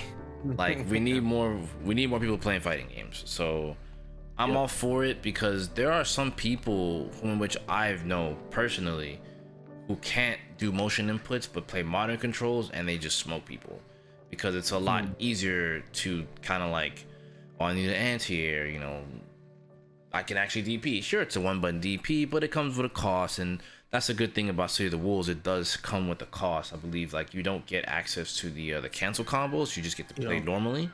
You don't get access to feint or breaking. Yeah. Yep. Yeah. So that to me is like, truth be told, lack of breaking is kind of like now you're just playing Fatal Fury 2 with like cool combos. Is that a bad thing? No, but you know, there has to be some kind of penalty for such a strong, because it really is a strong mode to play in. But regardless, if pressing back and special gives you burn knuckle, well, by gosh darn it, let's just burn knuckle, dude. Like, I don't care. I just want you to play. All going crazy. Yeah. Yeah. I just want you to play. I peeped that when they showed the inputs for the characters when they first released it on Twitter and stuff, I was like, oh, so they, I guess term modernized it or whatever you want to call it, but they got rid of like, they didn't have like half circle back, half circle this, or did the KOF grab being yeah, like there's none of that really. Is more simpler stuff. Not to say that, you know, for anyone watching, when I say simple, I don't mean in a negative way. I just mean simple with core circle forward, core circle back, double core circle, you know, this and the third. And I saw that and I was like, I like that a lot. Because now when my homies, they ask me about it and I show them like what to do, whatever, it won't be such an annoyance for them. It wouldn't be jarring. Like it won't even be an issue. Like they still try to play KOF, but like the inputs kind of is wonky to them a little bit. It's kind of off-putting a bit. But seeing that, they're like, oh, how does this play? I'm like, close to I could tell you it was like Street Fighter, but with a lot more stuff. They was like, all right, cool. So I'm laughing a little bit because I had a friend that was interested in rock or plays rock in 15, and so going back to like Garo, they're like, how you do the grab? His grab. I'm like, 360 input, man. You know what I'm saying? Go for the 360 input. And they were like, yeah, I think I'm good. I'm cut off this game. Like, and I'm just like, come back. Me growing up playing fighter games, I'm just like, the more I learn of like how people, you know, are scared of motion inputs now, it's like, in my head, I'm like, well, I mean, we all had to learn it growing up in a way, you know what I'm saying? Like, that's part of, you know, how we play fighting is you have to learn a lot. It's part of the journey. And learn the basics. But then when I step back a little bit, I'm like, I can see where it's jarring, you know what I mean? When, you know, you out the gate, you see 360, you see like a cycle spinning. It's like, oh, that's too much. So I understand. You know, I have no problem with it. So I'm telling you, there's a lot of people that understand fighting game contests but can't do a fireball, can't do a DP. But like, if they could anti-air, like, you know, as they say, you get those people that do like the Mexicuts, they do like the crouch fierces because they know the anti-air with that. If they had an easier access to just a DP, again at lower cost of damage output, stuff like that, it's okay. Because whatever helps. Because trust, for the record, people feel comfortable. Street Fighter 6, there was all this debate about modern controls breaking the game. Yet all of our tournament winners are all playing on classic controls. So moot point. I was thinking the same thing. Moot point. I would love to see a chart for like how many people have won with modern, and there's a few good modern players. I know there's like a really strong modern Luke player from Mexico whose name escapes me at the moment, but I mean, there's people that use it, and I'm sure with smart style in City of the Wolves it'll be the same. It's going to be easy to help out some people, but again, there's that negative to it. You know, you won't be able to extend certain combos with feints and breaks, so that means your damage output might be a little lower. And maybe the whole point of smart is just to give you more incentive to get comfortable with that. Then you can move over to arcade style, and you know, once you get better at the game, I'm good at doing this, I can learn. Now I can move on to the other style of playing, which gives me access to all the moves and what I can do and be creative. And I was gonna say to you real quick, Edo, is I used to feel the same way about like if someone didn't understand how to do a fireball, and I'm like, yo, just do it, just do a fireball, bro. Because you know, you do it. But you got to remember, you know, in a lot of cases, all of us here have been playing fighting games for a very long time. I can't tell you when I learned how to do a fireball. I just knew. I was like maybe 5 years old, and it was on the Super Nintendo playing Street Fighter 2. you know, and that's it. I can't tell you when I knew how to do uppercut. So how I understood that, it happened. And you know, when you're an adult and you try to learn it, then it's harder to learn stuff. When you're a child, you're more of a sponge, right? So you can learn things a little easier. As an adult, it's like, oh, now I got to sit down and, you know, try to figure this out a little bit more. So I totally understand that. And that's another thing too, Ken. So that whole debate of like, you know, controls, if, you know, do we make games easier? Do we make them harder? I like to stay out of that. All I like to say is, how can fighting games become more profitable? More profitable means, in most cases, a larger player base. Whatever it takes to get a larger player base, I would love to have access to that. But of course, you don't want to lose the identity of the game. But and in that case, I think SNK does a great job. You know, historically, I think SNK has always done a good job at making their games better and more accessible as they go on, without losing, you know, what brought it to the dance. Because to bring up KOF 15, to bring up KOF 15, one of the changes they made that I remember some KOF fans at first didn't like, but got over it, was they made all the climax inputs universal. Yeah. And I'm like, this helps. Yeah, I'm sorry to cut you off. I wanted to ask that question. I'm gonna let you finish. I got a question. Yeah. No, I was gonna say like that. You know, that helped out a lot. And I went back and played KOF 14. You know, I'm a huge 14 guy. Huge 14 fan. I'll talk about it all the time. So me and the homie Kenshi, shout outs to Kenshi. We every few months or so, we'll both be like, yo, 14, we'll turn it on and we'll play like, oh, this netcode sucks, but we'll have fun. And then I'll try to hit a level 3 and I'm like, oh snap, that's not the input. Right, that's right. Every person here has a different input. Exactly. And I'm like, wow, it's so simple. Like, I think certain moves, and that's what Garou does, because, you know, again, Garou started off, the original Garou was to ease non-SNK players into playing SNK games. And one of the things they did was they homogenized all the inputs. So everyone's super is just double quarter circle, punch or kick, maybe 2 punches, 2 kicks. So it makes it easier. If I want to learn a new character, I can learn their basic moves, but at least I know their supers, their rev blow, etc., etc. It's all the same as the last character, so it makes it easier. Yeah, like, and I like how you brought up the climax supers, because I had a question for everybody in here, because for Seared Wolves, right, hitting gears, you know, at the time, I think it was back in Evo Japan this year, where that was like the very first playable build for the game. You know, hitting gears were supposed to be like different inputs for everybody, so I kind of wanted to know everybody's input, you know, the hitting gears being the same for everybody. So you kind of answered that there, but I was gonna bring that up, you know, because hitting gears was supposed to be like one of those supers that you just have to figure out when playing, according to the JP players, when they test out the game.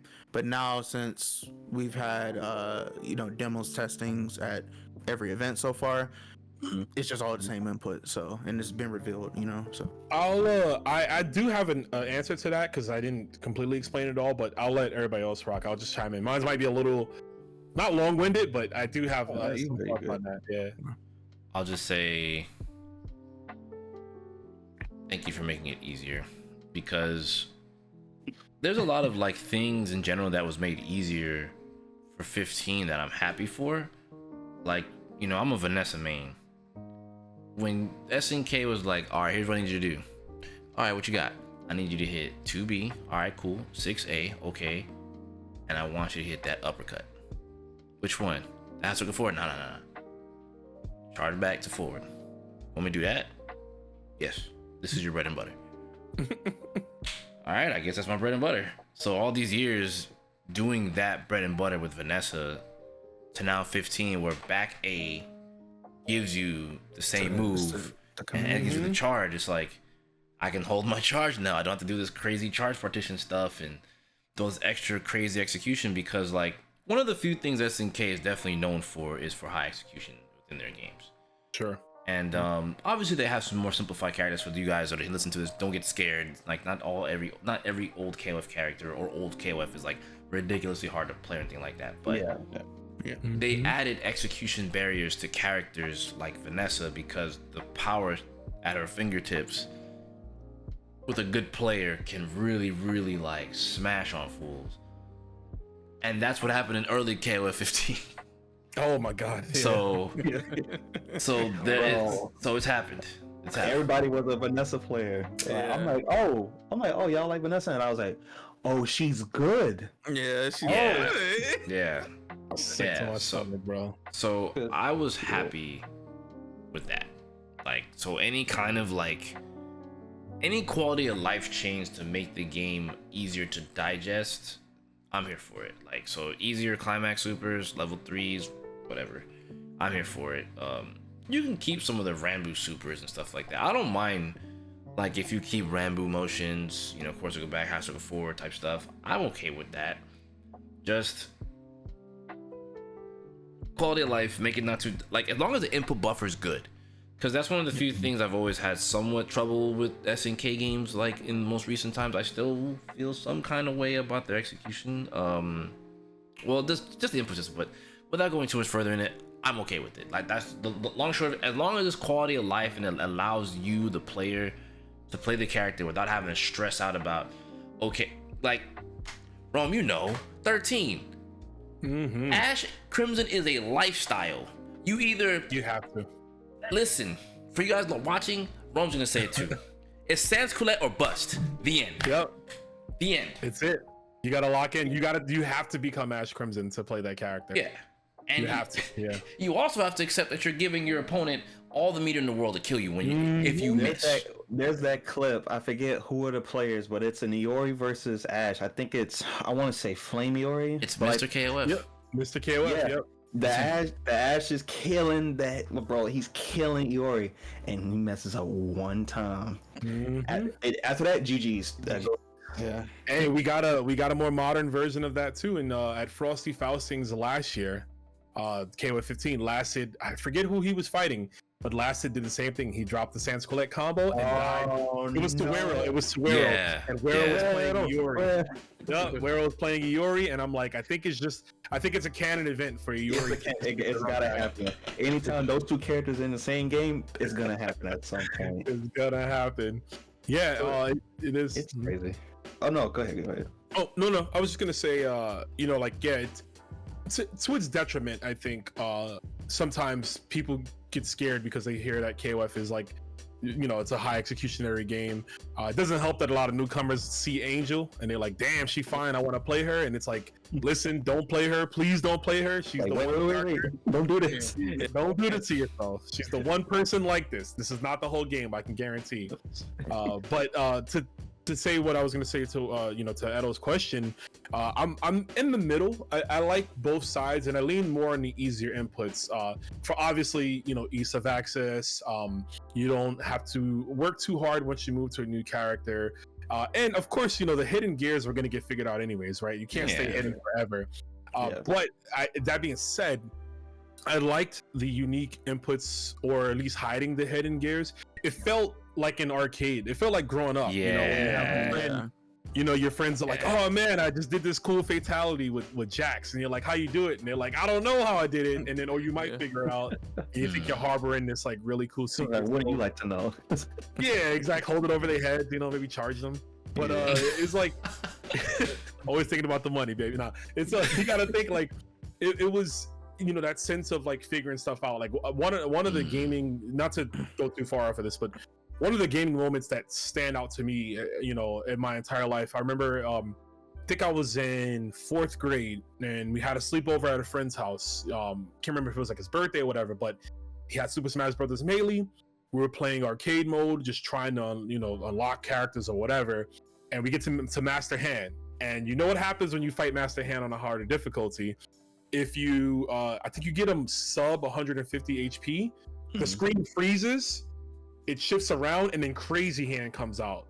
And that we were like, it was like figuring out like the biggest mystery ever. Cause we're not like on the internet, we don't know like, whatever. So being a kid and seeing that moment, that sticks with me as like, oh my God, look at this cool thing we're probably not supposed to see, but we're seeing it, even though everyone can see it. And that's what the hidden gears remind me of. It's like, oh, these are cool inputs that it's almost like hearsay. You know, it's not on the menu. Someone has to tell you how to do it, or you have to learn it on your own. Right. So I would like for them to have both, if they could, keep both inputs in. So if I decide to do the original hidden gear input, I can, but I also have access to the streamlined, you know, double quarter circle with rev button. I like that. Yeah, I like that. And I would be all in on that. Yeah, and it's like, you know, again, we're in a modern era. Everything passes by. Discords, forums, you know, et cetera, et cetera. So eventually people were going to find out. So it was good to make them easy. But yeah, I'm in the middle of both. I like both. I did. I think it's funny you say that. I'm just throw this out here and I'll pass the ball back. My apologies. It's the Terry has that in Street Fighter 6 with Rising with Power Geyser. Power Geyser. Mm-hmm. He has his old input, which gives you a slightly different animation, but the same outcome. Or at least the pillars are the old school pillars. The SNK Fatal Fury pillars. Yeah, they're the old school pillars. So it's like, oh, that's a nice little touch to kind of like. There's a nice little homage. So I definitely agree having both, at least for hidden gear, would be pretty cool. Yeah, 100%. Yeah. I think. I'm of the same mind as the rest of y'all pretty much. I'm for making things easier, which seems to be a dirty word in fighting games nowadays, but making it more accessible, another dirty word, but for people to get into the game, because at the end of the day, if you want more games, you need more money. If you want more money, you need more people playing. So it's a catch-22. You can't have it all, but you can at least have some say or a direction of how you go about making things easier here or there without taking away the core of it. My first KOF was 14. That's how I met Rome and everybody. Like, I was playing 14. So I played 13. Technically, it was my first. I got mocked. The person on Steam was like, "Is this your first KOF?" I was like, "Yeah." It was like, go to 13. They was like, "Listen, bro, I could tell you're having fun. Go to 14. Just start there. Come back." I was like, "Okay." O2UM gets the beta. Rome started doing he did the tournaments. I played in that, and so I went back, and I was like, "Oh, this is old KOF." But it allowed me to get used to old KOF, the inputs. So when I went back to 14, I'm like, okay, I can appreciate what changes were there. Then on the 15, I'm like, I can appreciate these changes too, because now I understand some things, to be honest, were unnecessarily difficult. Like certain things, like press emotions, and it was like, okay, arcade games, you want to take the coins, whatever, you want to make things difficult. Now it's like, okay, modern times, everyone has the game now. There's no reason to realistically make these things that difficult unnecessarily. Obviously, certain characters, depending on how powerful they are, need to have some barrier, so that way they're not just running rampant. So I'm fine with that. So I am, like Rome, I am for both. Make the access easier, but keep in mind certain things do need to be more difficult because of just how powerful it is, or it may have ties to the franchise itself. So I'm lucky enough to have that experience where I tried 13, went to 14. O2UM had its beta for rollback. Got to play that with the OGs, because every player in the world that didn't stop playing O2 hopped on there. And I was like, oh, okay. Yeah. I was playing against people like, oh, Violent Kane is here, and Yuri is here, and I'm like, I don't know how to jump. But it was a fun experience. It let me know, like, okay, I see both ends. Now I see it from a new player perspective, but also being around people that have been playing for years. So I'm like, okay, I understand both sides of it. So I do like what I'm gonna call them KOF, what SNK has been doing. They keep the soul of their games, but still modernize them. Because even when 15 came out, like you brought up the universal climaxes, I remember with the auto combos and stuff. Oh, rush combos. With the rush combos. At first, some people were like, I don't like this, and then like the game come out, nobody uses that.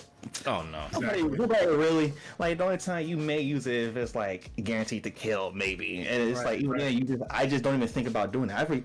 I forget it's in the game sometimes. I just don't do it. But it's good that it's there. But it doesn't have any, to me, from what I've seen, it has had zero impact on the game. As far as like, oh, it's killing the game. Like, another thing too, I remember when 15 was getting announced, when you max mode in 15, it freezes a screen for a second and then you go on the attack. People were like, oh, they're making it too easy to do max mode now, because in 14 it's instant. As soon as you press max mode, your character starts running. Freeze. And I'm like, you do understand, in 14 your confirms have to be precise. But if I got you got the hit regardless. So if I hit you with a straight normal and I go into max mode, I'm ready to confirm regardless. 15 giving you that extra step to collect yourself that's better for the players. How could you find that a problem? And then when the game came out and people got to play it, they realized, oh no, this is actually a way better change. I have time to collect myself and get my hands ready to get this next confirm, instead of going into immediately. Oh, I hit this 2C, I have to immediately have this next close D ready. Or if I'm afraid, if I do it too fast, it's going to be push me out. If I do it too late, they're going to block. It's like, we're playing fighting games, bro. This is not rocket science. It doesn't need to be. It was so quick when you pop max mode. I'll go back and just mess around. I was like, how did I play this? Like, it's so quick when you gotta be ready. And so when they put the thing where you could run, like it auto runs when you hit, I was like, oh yeah, these are a lot of quality of life things. That's like, you know what? Granted, I will say, I'm being an old man again. I do miss HD bypass in 13, but we're not gonna talk about it. HD bypass was nice, yeah. Go right into super, yeah, that was good stuff. What's HD bypass? So, for example, we'll use kill right in the corner. If you wanted to do, in 13 you can do double kicks into TK Orochanagi level 2. And activate at the same time. So basically you do away with the activation completely with the super. The super completely kills it, and you can do a maximal combo right there off of the super. Instantly, yep. And so for K-Dash, one more. No, you good, my bad. K-Dash, you had to do this. When you do 2B, 2B, 5B, you have to max mode activate into DP. Have to. Like, that's one of his best ways to go into minute spike loops. Okay. Yeah, go ahead, Ron. My bad. Oh no, you're fine. I was just gonna agree with you. Like, that's basically it. Yeah, and that's how you get more out of the max mode meter. But also, if you're someone who, if you struggle with combos, you can go right into the super. I was gonna mention you Decepti. I did a video teaching people like tips on 13. I'll send it to you. I explained that in the first part. But yeah, like with kill, you can do, C, command normal, and then as soon as you do the bypass, you're doing your super input, but you're hitting BC. So you hit the max mode activation. Yeah. So as soon as the max mode instantly activates, it immediately goes into super, and then you just go right into your mac. So yeah, it was really good, I think, for making your combos shorter, but still give you that big big burst damage. Oh yeah. It was good stuff. Yeah.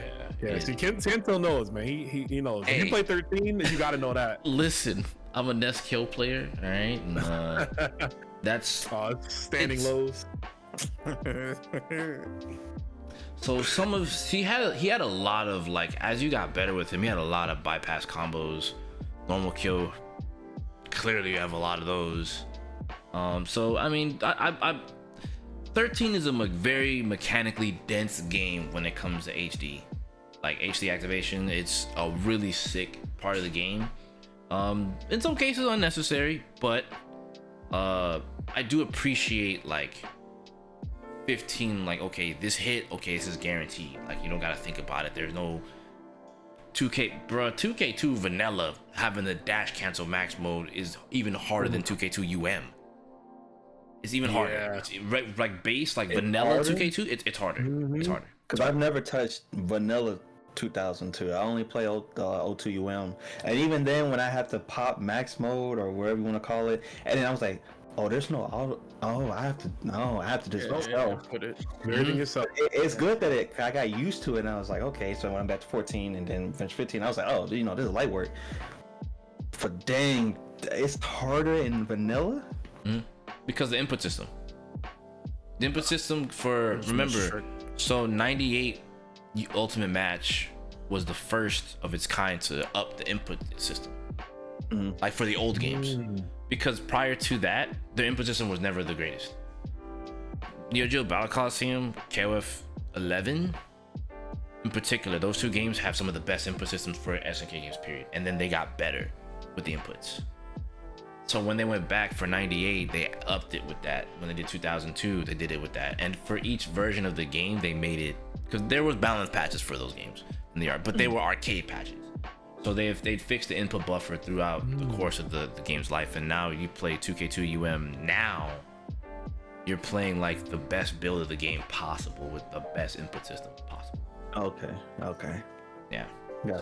So that version I appreciate it hella. I may not play it as much anymore, obvious reasons, but that's one of the greatest King of Fighters games, of course, which most people were gonna say 2K2 98. There's those guys in China that still play 97, you know. I'm the odd man out, and I always say 96. And all the time, some of them stream. You be seeing them just play 97. Oh, for sure. 97 All is the still 97. While a very broken jank game, it's still a very beloved KOF because, like, I think it's one of the first KOFs with like crazy infinites. Like, there's been infinites in the older KOFs, sure, but not like that. Like, I think Yamazaki had an infinite, something like that. A few other characters have some infinites, but yeah, like. It's really good to see like SNK in general just put these input systems and make things better. I agree with like I said, I can't stress it enough. Fixing the inputs, fixing and making sure that everybody can land these inputs is omega important, because God forbid, as a kid, I love me some Geese Howard. I love to play me some Geese. And then I see Raging Storm and I'm like, oh.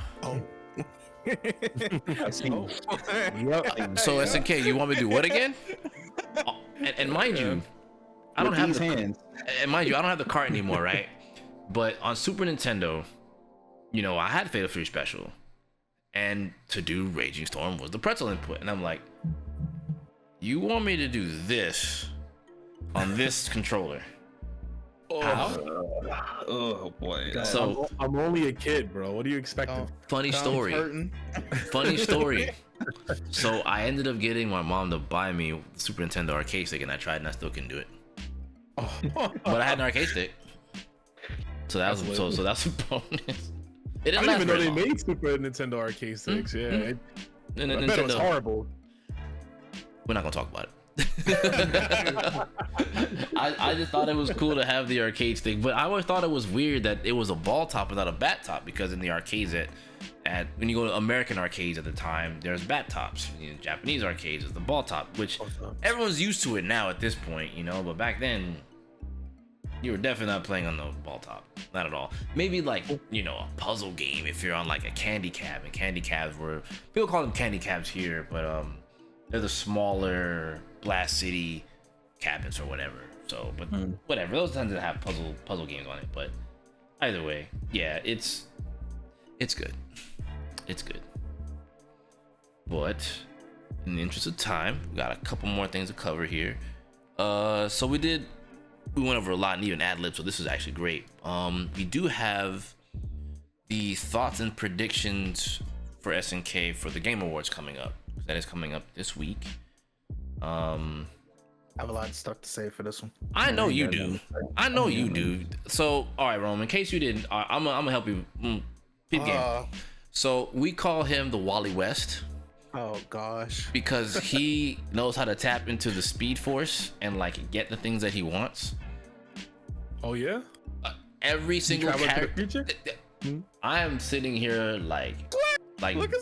Nah, you are totally Wally West. Don't mind me. Go ahead. And like the Sep is like freaking Barry trying to stop messing up the timeline. I'm not messing up the timeline, man. It's mostly because he'll predict something and then his character comes. Yeah, it happened with it happened with BJnet. Meanwhile, Decep's still looking. He's still waiting for Kane. It happened with Chun-Li. So, for quick context, Gamescom in Germany made sense to announce Kane. This man was so livid Bro. He's German. He has German moves. They're the first time they ever have a playable build in Europe is in Cologne, Germany. So it only makes sense. I was like, oh, they got this. Sure, they trolled us when they had the Chinese event. Who they show? Oi, bruv, Billy. I'm like, okay, random. I'm like, thinking it's Gato, whatever. Yeah, we both thought it was Gato at China. I think everyone did. Everyone. Yeah. It would make sense. Yeah, it makes sense. Yeah. Like I I'm don't know. convinced SNK is like they're purposely throwing us off. So then when they went to Germany, I'm like, oh, it gotta be him. Billy Stage even had Kane's name in the rap. It's like KRH or whatever for his bank, which okay, he owns a bank. But I'm like, okay. I'm like Charlie from Always Sunny. It's everything is here. I put the clue together. I made a video room and I put that in there. What are the odds they don't show him? Like what? They're gonna show somebody else? What'd you get? That's that unpredictability with SNK. It's like you just never know. You heard Nippoi cheating. Not only let me say this. It was one thing for them to show her. I'm like, whatever. I'm like, Edo's happy, cool. I'm sorry. They went above and beyond with her trailer. They put all these flashing graphics, different versions, All the different versions of her outfits. Okay, I'm like, the My Shirt movie glaze is crazy right now. Hey, That's a fact. Heard me out. They said, look, you gotta make him happy. They said, oh, we're not gonna just say you're wrong. We're gonna pour the salt in the wounds and watch this. We got her goddamn promo, like it's a wrestling event, and her highlight reel. Like what? All of her, every version of my. Just in case you're Like she was a star. you every one of her. If she forgot who she is, it's her highlight reel, her promo. All of her. It's every drawing we could find of her from every artist we ever hired. Nah, I feel you, bro. I've been wrong on my predictions. I'm like, this event is happening, and they're gonna announce this person. That event happens, it's completely somebody else. I haven't gotten a single one correct. It is. Mm-hmm. I didn't get correct either. I didn't want to have. ask for Freeman. I didn't have it on my bingo card, but my main came out. Like the crazy part, I was having a rough week. Things was, Terry not hitting. Terry hits mad hard in Street Fighter 6, but it was just a rough day on ranked. Yeah, and then the Evo France announcement happened. Kim Dong-hwan, excuse me. Let's talk about that. I like, excuse me. I like the other brother. Look. Rome, we thought they were gonna be DLC because bro, I thought they were DLC because of they the time slot. Yeah, the freaking time slot had two characters coming out at the same time. So we're like, I remember. okay, so it's probably Dong and Jaehoon. Yeah. And nope, it was Ken Masters. Yep. And another person that we don't know. But I'll tell you this: there's still a chance because SNK and their unpredictability. Yeah, they are. Chance we could get knock them both in the same base roster. And Samurai Showdown, the Ninja Twins, not Gen Twins, Kazama and Sogetsu were both different. I think Kazama was season 1 DLC, Sogetsu was season 2. Yeah, those are twins as well too. I don't think they would do that with these guys, but there's a chance we could get Dong base roster and then Jaehoon would be like DLC. So that's what I'm thinking now. Because Oda in a recent interview, I think it was like maybe a month or two ago, I think it was with PlayStation or somebody, they asked him like, okay, so like when y'all go about adding these characters to the roster, like how do you do it? What's the criteria? And they talk about gameplay, this and that, but they stressed story. Like they're like, if the character has to lose an arm, so be it. Do it. But like, but we're going about putting characters as far as their impact on the story and how they relate and what needs to be tied up. So obviously Gato is gonna be in the story. Obviously, why the hell is Dong? I'm sorry. Why is Dong? Wait, so you put Dong on? I'm gonna hate on the Donger. I knew Freeman was coming. He's here. Freeman was coming. Oh, okay, Rome, if you don't know this about me, my favorite character from Garo is Freeman. I love Rekka characters. First character I ever played was Fei Long. Fell in love. So I'm like, okay, Freeman's dope. He sucks. He's sucks. Awful. He's terrible. He's bad. Bottom one. How does this counter super suck? I'm like, okay. Seed of the Wolves, Redemption. They made Rock sick as hell. Rock is clean. He got power guys. He got all these moves. I'm like, okay, they gonna make my man's clean. I see Kevin. I'm happy, not because I like Kevin, but I know what that means. Your is dead. Yeah. Freeman. I'm like, all right, cool. Yeah. Yeah. You I'm like, okay. You just keep Billy's getting here. mixed. I'm like, Billy's here. Okay, makes sense. I'm like, no, I'm not tripping. Weird at an event that we're at. Okay, cool. Next event, Kane. I like him too. Okay, I'm a fan. No mind, no buy. Cool. We're gonna avoid that situation. All right, next event, Don Juan. It's like, free him. Where's Freeman? Where's Freeman? He's alive, by the way. When you are watching, he's not dead. They shot him, but he vanished. They couldn't find his body, so as far as I'm not concerned, he's alive. And they mention him in Kevin's bio on the City of Wolves roster. Yep. So he's gonna. So I'm assuming now he's gonna be DLC because he's not. For all intents and purposes, any Freeman fan will tell you he is not high on their list of like priority to put in the game as far as like story wise or even like popularity. Yeah, I mean this ties into pretty much my prediction for like the Game Awards, but I think it's gonna be Blue Mary. It might be Blue Mary for sure. I don't think it's good. It's definitely not going to be Freeman. Freeman is not. No. Shout out to Coded. I think they're gonna. My fault. I was gonna say. I think either they show one big trailer, like what Street Fighter did with 6. They show one big trailer, and then we see characters, and then afterwards they start dropping individual trailers. Or I said they'll do 2 character trailers, one Gato, because if it's weird they've been dancing around releasing him. Yeah. One is Gato, and I think the other one's gonna be Blue Mary.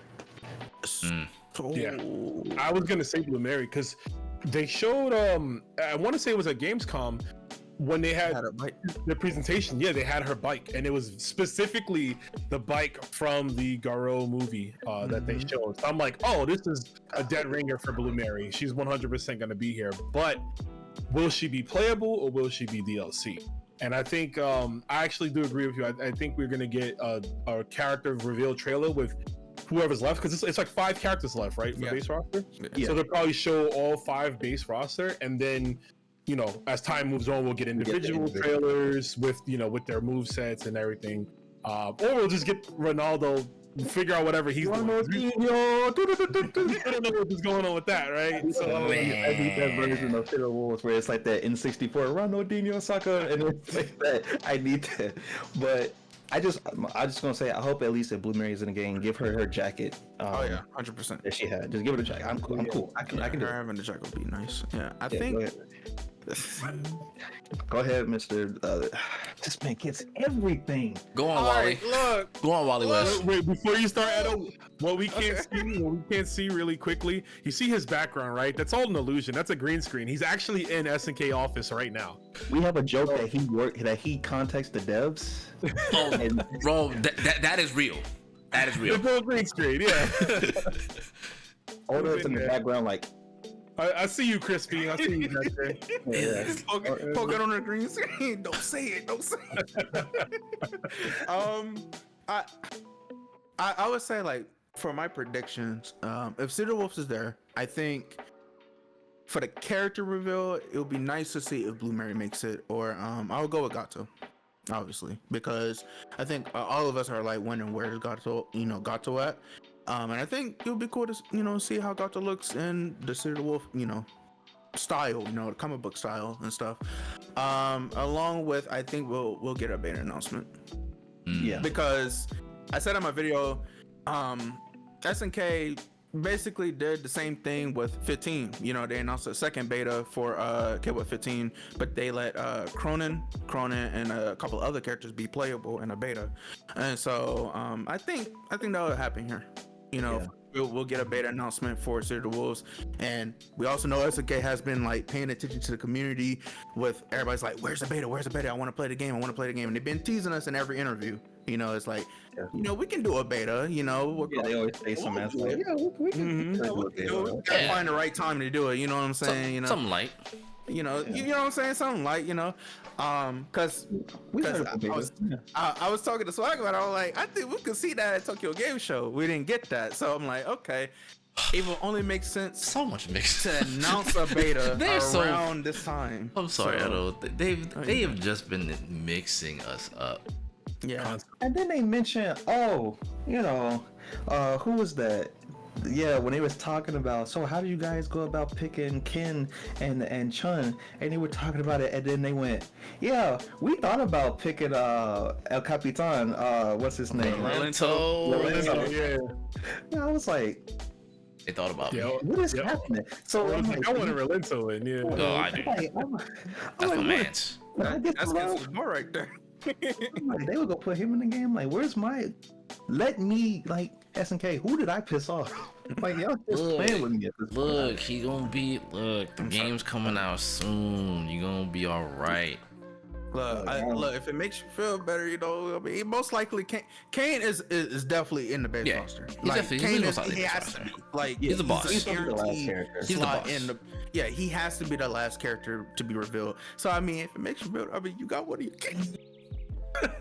I'll just say for Game Awards, my prediction. I'm gonna just throw a curveball. I don't think I've ever said this one before, but I'm gonna throw a humongous curveball. I also see them bringing back older characters, like OG Fatal Fury. OG Fatal, yeah. OG. So I'm gonna just throw the curveball here because he ain't been in the mix for a minute. I'm trying to see Ducky get back on there and start, moonwalking on people. They did. I'm glad you mentioned that. On Terry's stage, Yeah. you could see the ducks running in the background, Yeah. and So- people flip shit for that. I saw a lot of people like, does that mean Duck King? Like, because people are like, okay, we're not gonna get him for 15 because they've been asking for him for a long time. He ain't coming back. Yeah, good minute. Yeah. But He ain't. this game, I can see. We want need Duck King. I agree, Kensou. Character is sick. I mean, his playstyle is a lot of fun. He's unique, and that's really what I'm all about. I just want all these newer characters to play differently. Yeah. Just give me some more. That's why I don't mind the oddballs. I'll take a Cheng back, the little fat dude. I'll take him. I'll take even Sokaku, right? The samurai dude. Like, I'll take some of these Thank weirdos. you. I'm telling you. All right, I'm good. I'm more with the weirdos, bro. I'm with you. Like, Virtual I'm down. Virtual down. Weird. Nah, these guys know, like, and I say it all the time, I'm like, I don't care what anyone says. Of the Fatal Fury roster, I understand people don't really mess with Sokaku like that, but I'm like, you gotta admit, just for those of you watching this, just go to Fatal Fury 3, just go cut on his theme. That character's theme is raw. His stage in the game is raw. His playstyle, he might not look like something special or unique, but trust me, Sokaku is a very unique Fatal Fury character, and his character actually goes all the way into Last Blade. One of the characters in Last Blade is one of his descendants. Well, that's his Ancestors. yeah, one of his ancestors. There you go. That's right. That's probably. I'm going backwards because I'm so excited about Sokaku. But and I even say too, man. Like, I know it's way in the future, but man, even like I told these guys before, man. I'm okay with a Tung Furu also. Like, Yeah, look, me too. I love old man characters. I'm sorry. It's just a V thing. And he got a ball head. Like, like I got a ball head. And I throw hands. I've seen a couple of He's people. fire. I've seen a couple of people in like my community sections and even Swag's videos, talk about like they would love to see Duck King make a return. I do want to add an odd pick in there. What of Rick Straw? I feel like Rick is a shoo-in. I think so too. Rick is a There are a total lot of shoo-in. people that want some return too. Because I think he godlike. would be a fan favorite character. I think he would appeal to a lot of people. 100%. That like boxing archetype. 100%. Native American boxer with dreadlocks, bro. how Lock do you go me in. wrong? Lock me in. Bro. With the howl. Yeah. I mean, and I mean, it also ties in. I want them to just say that that's Vanessa's husband already because they have the same play style. So it's kind of like, for those of you that like Vanessa, you'll probably like Rick just as much and maybe even more. If you can get on Fight K, play Real Bout 2. That character's a beast. Like, that character's mad fun.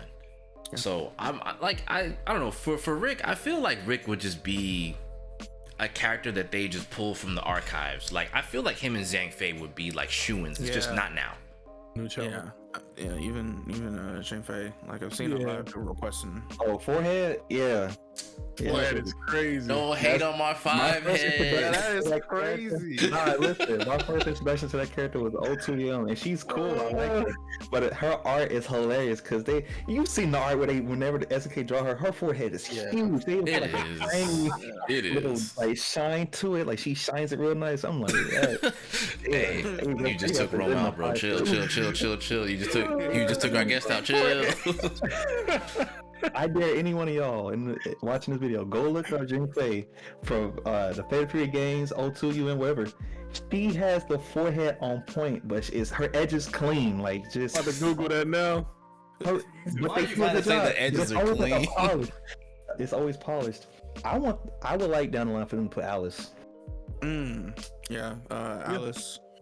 Make her canon. Make her For anyone canon. watching, if you've seen Alice and you're familiar with her from being from 14, right? She's technically from a pachinko game. What's the name of the game? Garo something. Like, what is the name of the pachinko? But like, she was first introduced there. That's why she got like the weird money sound when she hits you. All of that stuff. Like, she's originally from there. So I'm like, technically, I wouldn't be mad if they rolled her over into Me neither. to the Wolves. Me neither. Because she could act as like the Sakura or whatever character you want to relate to. I think people will like her a lot. She's fun. Her moves are cool. She has a nice personality. She's overall aesthetically cool and everything. She's just a fun, goofy character. Like, she's goofy, but she was good. Hella good at I think that. she could roll over into 14. And she's from Southtown. She's a fangirl of Terry, Terry, Joe, and Andy. Like, she's a Fatal Fury fangirl. She even dresses like the hat, the moves, everything. So it wouldn't be weird if she showed up, like, let's say at the KOF tournament, right? She's there hoping to meet Terry. Because that's why she joined. I think that's why she joined KOF 14. Why she left KO 14? So just do that. Just do that and steal the Wolves. She's trying to meet Terry. Yep. It's a lot that they can do. And she's another record character too. Yeah, another record character. Game too. She'll be fun. Give me something. Yeah. Yeah. No Yamazaki with knife though. Hey, what you know? He doesn't need a knife. He don't need a knife. Just look. This is all SNK gotta do is look. It's simple. Just port the design from 15 with the fur coat. Leave him with the fur on. And we're cooking. Just leave him alone. And while you at, it's all right. Check it out. Put him with the fur. Maybe a little gray hair. Maybe that. I'm cool with that. Look, I asked for only one aesthetic thing. Put a rollie on my man, and we're good. Ooh. He already got. Hold on. No. It's because I want him to have a pose where he starts off with the fur. Stop. Yeah, I got time. He got I got time, cuz. I got time. Like, come on. Yamazaki he's one of the coolest characters. I still think to this day that is one of the best additions to Fatal Fury. Period. That character is wild. Like, he still stands the test of time. The fact that the last two KOF games he's been DLC, SNK knows, and that's why I think he will be DLC in City of the Wolves, because there's characters that they know are just popular enough that people are gonna pay money for them. And to go back real quick, the only way Gato doesn't get released at Game Awards or base roster is because of that. Because I also feel like Gato's in that category too of like, we know how everyone loves him, how popular, how cool he is. Let's charge them an extra $5. Yeah, it's like, it's like because like we've all said it before. It's like we already know who the last like 3 characters from the teaser trailer. So it's like we're Kane, we're God, we're Hokutomaru. You know what I'm saying? So it's one of those things where just gotta predict and wait and see. You know what I mean? So I'm curious about Hokutomaru because he sounds older. He's old. Yeah, he sounds older. Yeah. he's finna be in his Naruto Shippuden phase. Yeah. Yeah. That'd be interesting. And if they put Yamazaki, I would like for them to put Hanfu. Hanfu. These are my characters. Hanfu, like, stop it. Because he shows up, like, because anyone watching CVS 2, he shows up. Who is it like? Is Yamazaki it versus Chun-Li. Yamazaki He versus shows Chun-Li. up there. Yeah, And it's like a gag. Yeah, he's a cop. He's essentially like 80s Jackie Chan. Like, he's that era Jackie Chan. And he shows up. It's like a gag. Like, he hits him and then he runs away. But like, his story is like he's chasing Yamazaki. He's a cop, and so he's trying to catch him. So if you put Yamazaki there and see the wolves, it wouldn't be far fetched for Hanfu to be like a detective or investigator, whatever you call him, trying to get him, like trying to lock him down. Yeah. So it's really cool how like you include this character and they have ties to another character, and you include that character but they got ties to this character. I always loved how their characters are connected. Like they have their own lives and stuff, but like narratively they're always connected to one another. It's like again, it's like a world. Beauty of Southtown. Yeah. Yes, Southtown is definitely the beauty of the. Everybody's grounded. Everyone's not every other game is like, oh, the world tournament happening all around the world. Southtown is like, nah, everybody is in this one city, and they fighting. They go into the Pow Cafe for drinks after. Talking up gyms. They do, you know what I mean? Yeah. Terry playing basketball. Terry playing basketball with the kids. Geeks selling drugs to the kids. You know what I mean? Typical hood. It's Southtown. Another day, Another day in Southtown. Oh God. It's alright. So I'm gonna knock on SNK's door for that knife. It's alright. All right. We're gonna see the awards. Hey, I call it here. If Yamazaki makes it, he has a knife. Just know. Anyway, so our last topic is kind of just our send off here. Just Rome. After all of this, I know you've been keeping up with everything. Like, basically, like just pretty much the thoughts on the future. Like as you said earlier, like we're already coming out of 2024, going to 2025. Like, obviously the future's bright, but like, is there anything in particular you're looking forward to with SNK? Be it SWC, more players, anything off the top of your dome that you think that you would want to see for the future?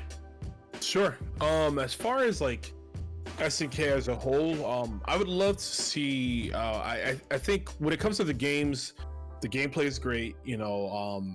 The games play fine. The characters, we just spend a whole bunch of time talking about how cool their designs are and everything.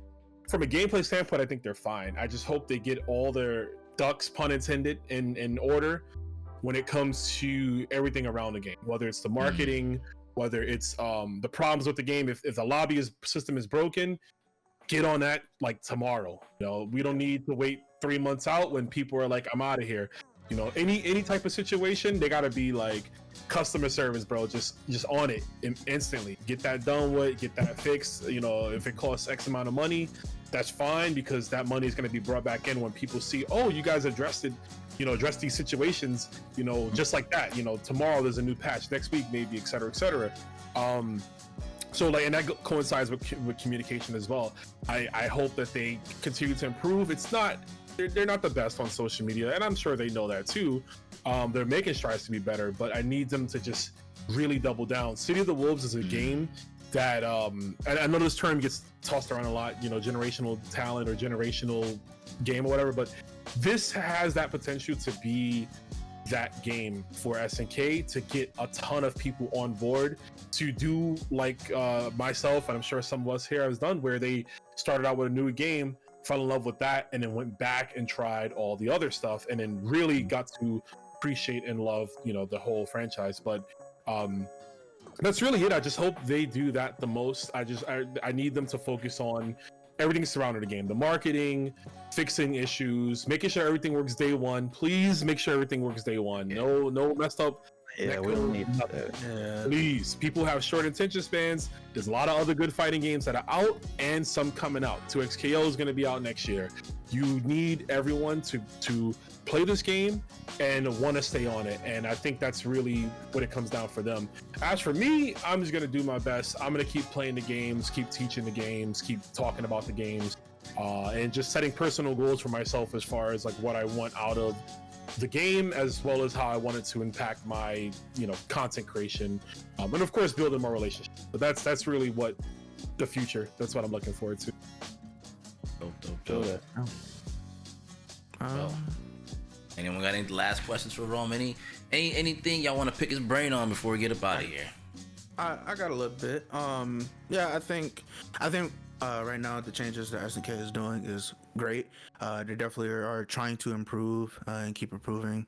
I definitely agree with everything Rome has said with being more communicative with if something breaks down in the game, try to be on it ASAP, let us know. And I've seen some people here and there on the recent KOF patch notes that we got yesterday. They're like, if you can add like the inputs to the moves and stuff, that'll be great. So hopefully we'll have that in Serial Wolves, and give us a little explanation on why you change certain properties or certain moves and stuff like that. I think that would be great. But other than that, everything, yeah, that's fine to me. I think just what Rome said and what I add on to it, yeah, be cool. Yeah, that's pretty much it. I've always hounded SNK about their marketing, especially their presence on social media. You can only tweet about a character's birthday so much before I get tired of seeing it. I get it. You're supporting X tournament. That's cool too. We appreciate that. Game don't work though, or lobby. This is but we don't hear nothing. I always make the joke SNK is like that uncle that shows up twice a year, hey kids, here's some money or something. All right, pat you on the head, and they leave till the next game. It's like. Okay. It's all right, but recently they've been slowly improving, and I'm like, okay, cool. Fatal Fury Serial Wolves is the start, as I keep saying to people, is their next. I genuinely believe this could be their next golden age. I genuinely believe it's a repeat of back in the day. It started Fatal Fury is what really kicked things into another gear. It started with art fighting, and Fatal Fury took it to another lane. Fatal Fury coming back. There's a reason they chose that. There's a reason they're doing it like this. They have a plan. This goes well, then that just makes people more excited for other titles. I'm most excited for the Sam show. I really want to know what they're doing with that. I need to see the action RPG, because this is the most different thing they've ever done recently. A non-fighting game. What do you... action RPG Samurai Showdown. Yeah, crazy. The art looks fire that they've shown, just to promote it, as far as hey, come apply, for the concept art or whatever. I'm that looks fire, and that's just y'all advertisement just to get people to join. I'm I wonder what the game looks like or what y'all got as concepts. So that's cool, but yeah, please just make sure everything work on launch. Just please. I don't need no one to ask me, does the online work? Does matchmaking work? I don't need the website. The website. Oh my god, yeah. No, and just to tack on that again, that's stuff working as intended is it's so important, because you don't know who you're gonna retain, who you're gonna lose, and you wanna have everything correct for you, so that the only way they can say they don't want to play the game is if maybe they don't you want to reduce their excuses, is what I should say. Yeah. Because everyone always has excuses why they don't want to play X game or Y game. Oh, 3 characters rule, no more 3 characters. Oh, inputs are tough, simplified input. The game don't look pretty. Game is too fast. Mm-hmm. Yep, exactly. Macro. Yeah, game is too aggressive. We have a ton of defensive mechanics in City of the Wolves. Just defend, guard cancel, hyper defend. You there's nothing you can say. There's nothing you can say now. But what about burnout? You have 5 different ways to get rid of it. Yeah, you have options. Yeah, you're not locked out of the game, even if you're in burnout. You can still just defend, hyper defend, and if you hit your suit. You only make it so the only way they don't play is they just say they just don't like the game. That's all I ask for. That's it. Yeah, that's all I ask for somebody. If you try the game and you just generally don't like KOF, or you just genuinely don't like, cool, I'm perfectly fine with that. But I ain't trying to hear none of that. Oh, I would play, but nah, keep it moving. This game's too hard. Well, you got a modern style mode right here. You know what I'm saying? Yeah. I ain't trying to hear that. Don't worry about what we doing over here. If you don't want meant for you, don't play. Don't worry what we doing over here. Yeah, I mean, y'all pretty much nailed it. I mean, as the oldest head probably here. I don't know, maybe I am, but I'm just happy to see it all come full circle. It's thank you. I just feel like a kid in the candy store when I just look at fighting games now as it is, right? There's a new Mortal Kombat, for better or worse. There's a Street Fighter doing well. You know, the original two rivals of the arcade era in the 90s was, even in the US, yes, people that don't agree with me, yes, this was a real thing. Street Fighter 2, Halo 3 2, these two were always button heads for the longest time. So it's like, what I see, like I said, about my little conspiracy theory and just how things are going with SNK and Capcom now, I'm just like, man, it just feels good to just see them side by side. And it used to be a rivalry, but now it's camaraderie. So it's like, this is an even better timeline, from rivalry to camaraderie to, you know, guest characters to this, that, and the other. And it's like, y'all are cooking. Just don't stop. Don't keep it up. Just keep up this momentum. And I just feel like SNK is going to be easily one of the top dogs. So I'm here for it. The future looks bright. You know, the future is now. You know what I'm saying? Definitely now. Future is now. I love the slogan. Right? Yeah. I love it. You know what I'm saying? Actually shattering expectations. Like, yeah. Shattering all expectations. And they're doing their thing. And you know, for what it's worth, you guys, as we're closing here, just support these guys. I always say support them. You know, Rome's new here on the round table. You know, just go support them on all his socials. I'll have links to that all in the comments below, or I say comments, description. I know, you already know where it's going. But you know, Rome, you can tell them where you can find them, where they can find you anyway. I'm still gonna put it there, but just, you know, let them know. Absolutely. So yeah, Rome _ himself is pretty much on everything. Twitch. Like I said, I'm usually there. I'm live streaming on Twitch. Right now, my schedule is a little free since I have a little more free time, but I'm live about 5-6 days a week, doing everything. Like I said, we're playing KOF. I'm watching high-level footage to practice for commentary. I'm playing retro stuff. We were playing bad Dragon Ball Z games last week, so check that out if you want to. Sagas was in there. But yeah, we do a little bit of everything. My YouTube is the same, Rome _ himself. I don't post on TikTok, but that's my TikTok as well. And yeah, pretty much everything is Rome _ himself, except for my Twitter, it is my full name. It's Romulus _ himself, because there was already a Rome himself, and I'm gonna find you one day. I don't know who you are. I'm so glad you brought that up.